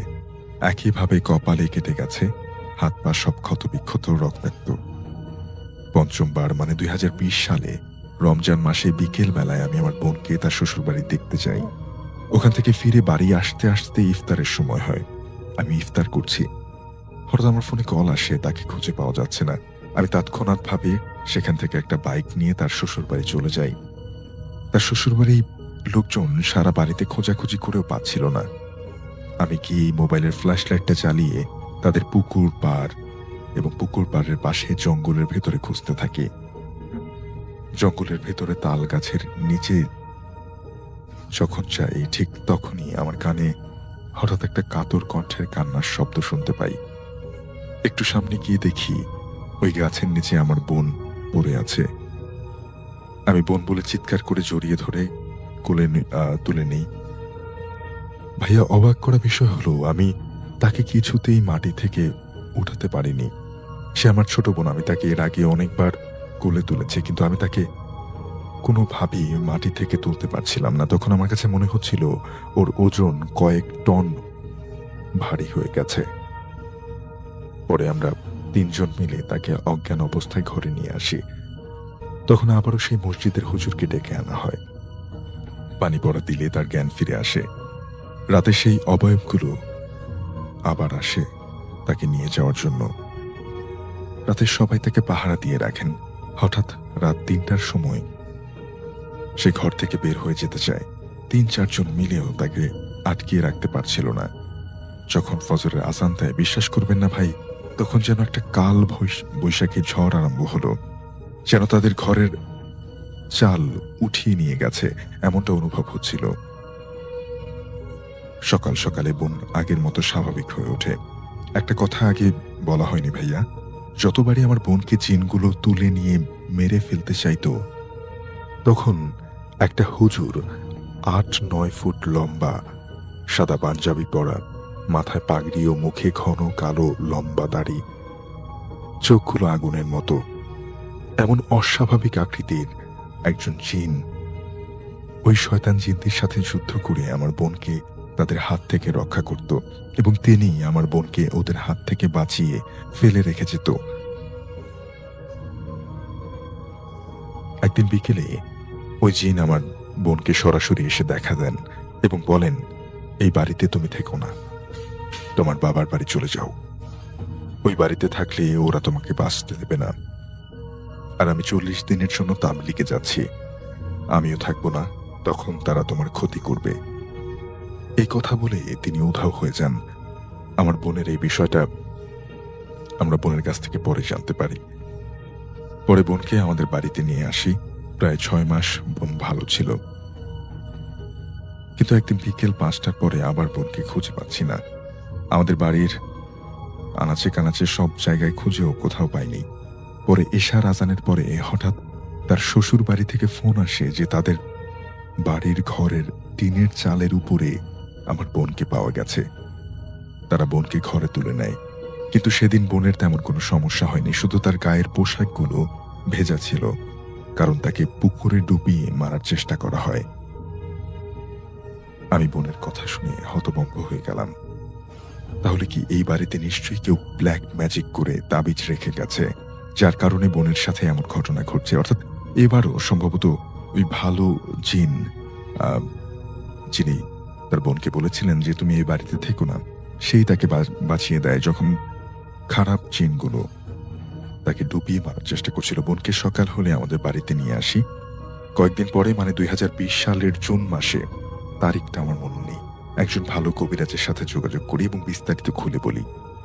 পরে তিনি আমাকে বললেন, রাত 3টার পরে 7 পুকুরের পানি উঠাতে হবে, জোয়ার ভাটার পানিও উঠাতে হবে। আমি ঠিক রাত 3টার সময় পানিগুলো সংগ্রহ করি। আমার কোনো সমস্যা হয়নি। তবে তিনি পরের দিন এসে রাত 8টা থেকে চিকিৎসা শুরু করেন। তিনি বোনকে জিকিরে বসিয়ে দেন, 7 গাছের ফুল তার চারপাশে ছিটিয়ে দেন এবং ওই জিনদেরকে ডাকেন। ওই জিনদের মাঝে 2 জন হাজির হন, আর একজন হাজির হচ্ছিল না। তাকেও জোর করে উপস্থিত করা হয়। তাদেরকে জিজ্ঞেস করা হয়, তোমরা কেন এই মেয়ের ক্ষতি করছো, কি চাও? তখন তারা স্বীকার করলো যে তারা ক্ষতি করছিল। তারা স্বীকার করছিল না যে তারা ক্ষতি করছিল। তখন তাদের মন্ত্রতন্ত্র পড়ে শাস্তি দেয়া হয়। এরপর তারা স্বীকার করেন। তাদের থেকে যে কথাগুলো শুনলাম সেটার জন্য আমরা একেবারেই প্রস্তুত ছিলাম না। তারা বলল, আমাদেরকে আজ 1.5 বছর ধরে ওই বাড়িতেই বন্দী করে রাখা হয়েছে। কে রেখেছে, কেন রাখা হয়েছে? উত্তরে তারা বলেন, আপনাদের মেয়ের শ্বশুর 1 লক্ষ টাকার লোভে পড়ে আমাদের দিয়ে আপনার মেয়েকে মারতে চান। যদি আপনাদের মেয়েকে মেরে ফেলতে পারি তাহলে আমরা মুক্তি পেয়ে যাব। আমাদেরকে মুক্তি দিন, আমাদেরকে আপনার মেয়েকে মারতে দিন। তখন তাদের প্রশ্ন করা হলো, তোমাদের কে, কোন কবিরাজ ওই বাড়িতে বন্দী করেছেন? তখন তারা বলল, ওই বাড়ির পাশে মসজিদের হুজুর আমাদেরকে বন্দী করে রাখেন। ভাই, আমি প্রথমে আমার বোনের শ্বশুর বাড়ির সাথে থাকা মসজিদের হুজুরের কথা বলছিলাম, যিনি অজ্ঞান অবস্থায় বোনের মুখে পানি ছিটিয়ে দিতেন। তিনি হলেন সেই কবিরাজ হুজুর। আমি তার নাম বলবো না। তখন ওই জিনদেরকে বিস্তারিত জিজ্ঞাসা করা হয়। তখন বিস্তারিত জানতে পারি যে বোনের পাশের বাড়িতে একটা মেয়ে ছিল। ওই মেয়েকে নানা রকম সমস্যার কারণে বিয়ে দিতে পারছিল না। তখন ওই মেয়ের মা আমার বোনের শ্বশুরকে বলেন যে, আপনার বউটাকে ডিভোর্স দেন, আমার মেয়েকে আপনার ঘরের বউ করে নেন, আমি বিনিময়ে আপনাকে 1 লক্ষ টাকা দেব। বলে রাখা ভালো যে আমার বোনের বিয়ের সময় তার শ্বশুর বাড়ি আমাদের কাছ থেকে কোনো যৌতুক দাবি করেনি। বিয়ের কয়েক মাস পরে, মানে প্রথম 2 বার বোনকে জিনেরা যখন নিয়ে গিয়েছিল, তা ছিল অনাকাঙ্ক্ষিতভাবে। ওই জিনগুলো তাদের বাড়ির আশেপাশেই থাকতো। 2 বারের ঘটনার পরে আমার বোন অনেক ভয় পেয়ে যায় এবং শারীরিক ও মানসিকভাবে অসুস্থ হয়ে যায়। তার স্মৃতিশক্তিও হ্রাস পেতে থাকে, যার কারণে আমার বোন আর স্বাভাবিক জীবনে ফিরে আসতে পারেনি। তাই তার শ্বশুর আমাদের কাছে 50,000 টাকা যৌতুক চান। কিন্তু আমরা তাদের শর্ত প্রত্যাখ্যান করি, কারণ বিয়ের সময় এমনটা কথা ছিল না। আর আমার বোনের শ্বশুর এতটাই লোভী ছিলেন যে আমার বোনকে ডিভোর্স দিতে হলে দেনমোহরের টাকা পরিশোধ করতে হতো। তাই তিনি আমার বোনের উপরে ব্ল্যাক ম্যাজিক করে একেবারে মেরে ফেলতে চাইছিলেন, আর আমার বোনকে মানসিক অত্যাচার করতেন। বোনের পরটা আবার ভালো ছিল, যার কারণে বোনকে আমরা বিচ্ছেদ করতে চাইলে আমার বোন রাজি হয়নি। তারপর ওই বাড়িতে যে স্থানে তাবিজ পুঁতে রাখা হয়েছিল সেগুলোর কথা জিনেরা বলে যায়। তারপরে সেগুলো সরানো হয়। রাত 3টার সময় বোনের চিকিৎসা শেষ হলো।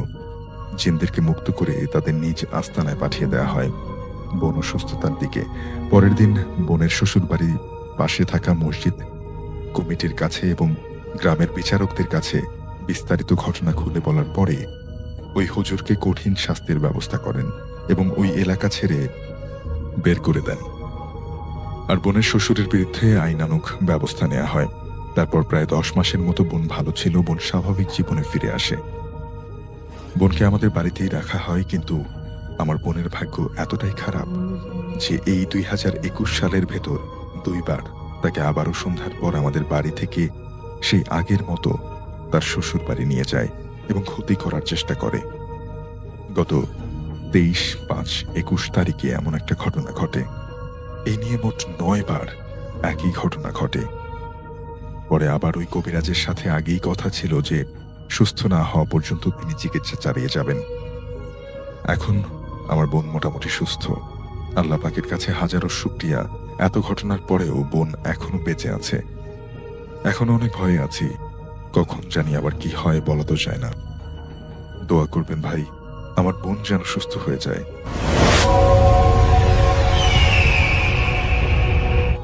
আসসালামু আলাইকুম লিসনার্স, রিয়াদ ফেরদৌস বলছি। আশা করি সবাই ভালো আছেন, সুস্থ আছেন। আজকে যে ঘটনাটি শেয়ার করব, ঘটনাটি আমাকে সাথে শেয়ার করেছেন যিনি, ওনার নাম হচ্ছে অনু।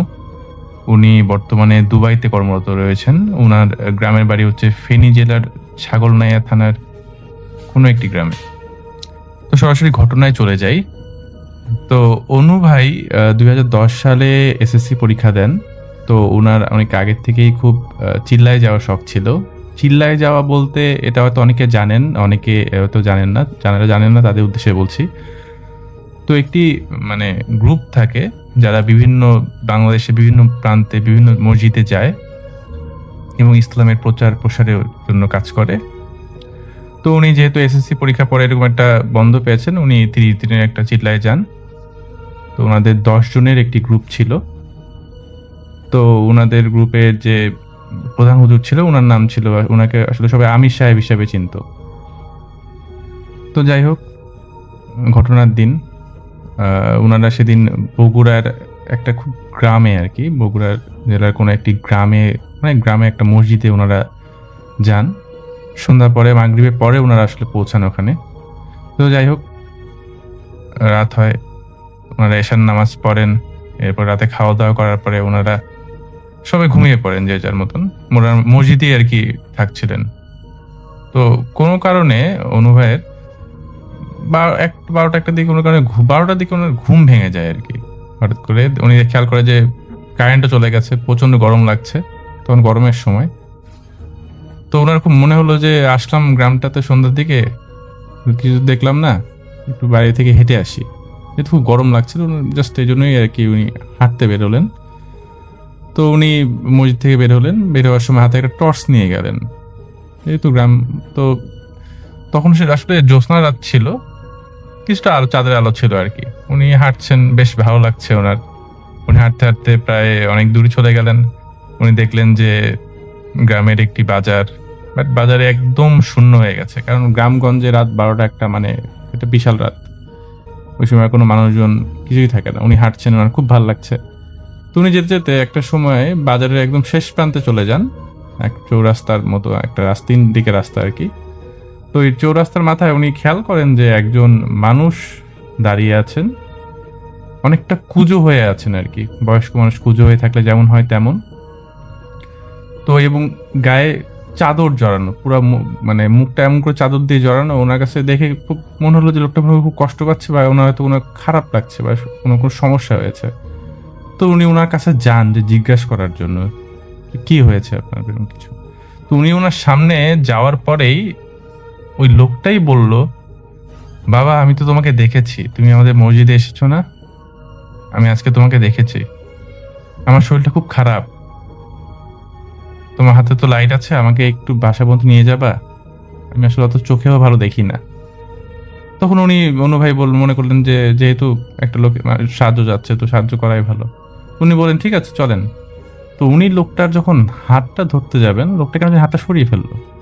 তো যাই হোক, অনু ভাই লাইট ধরছেন সামনে, লোকটা হাঁটছে, হাঁটতে ভাই অনেকক্ষণ ধরে উনি হাঁটছে।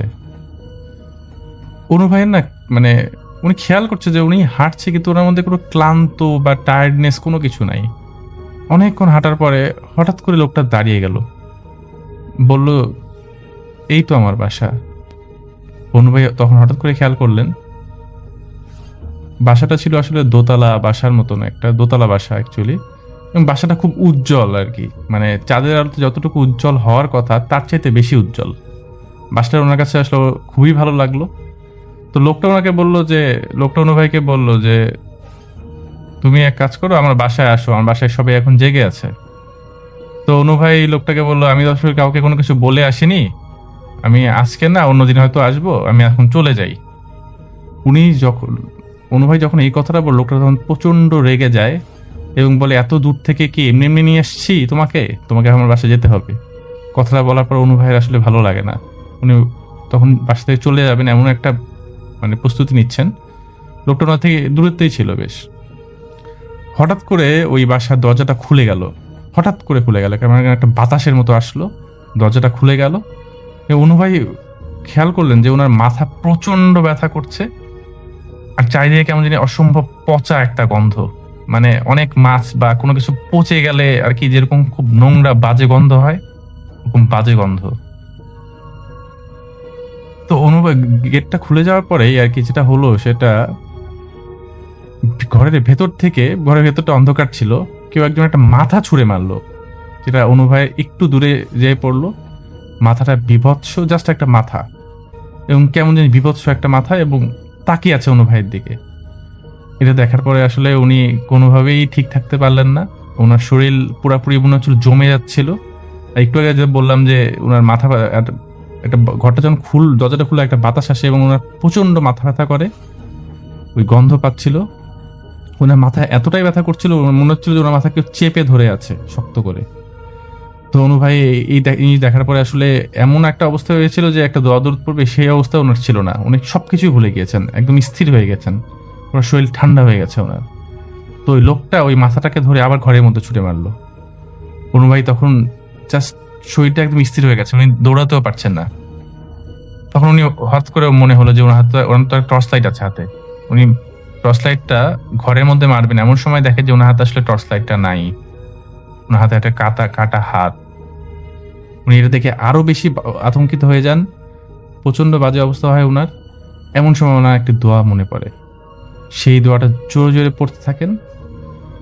দোয়াটা পড়ার পরে উনি খেয়াল করলেন যে আশেপাশে এই গন্ধটা নাই এবং মাথার মধ্যে ব্যথাটা নাই, এবং ওই ওনার শরীরটা যে জমে গিয়েছিল, উনি হাঁটতে পারছিলেন না, এই জিনিসটা ওনার মধ্যে থেকে চলে গেছে।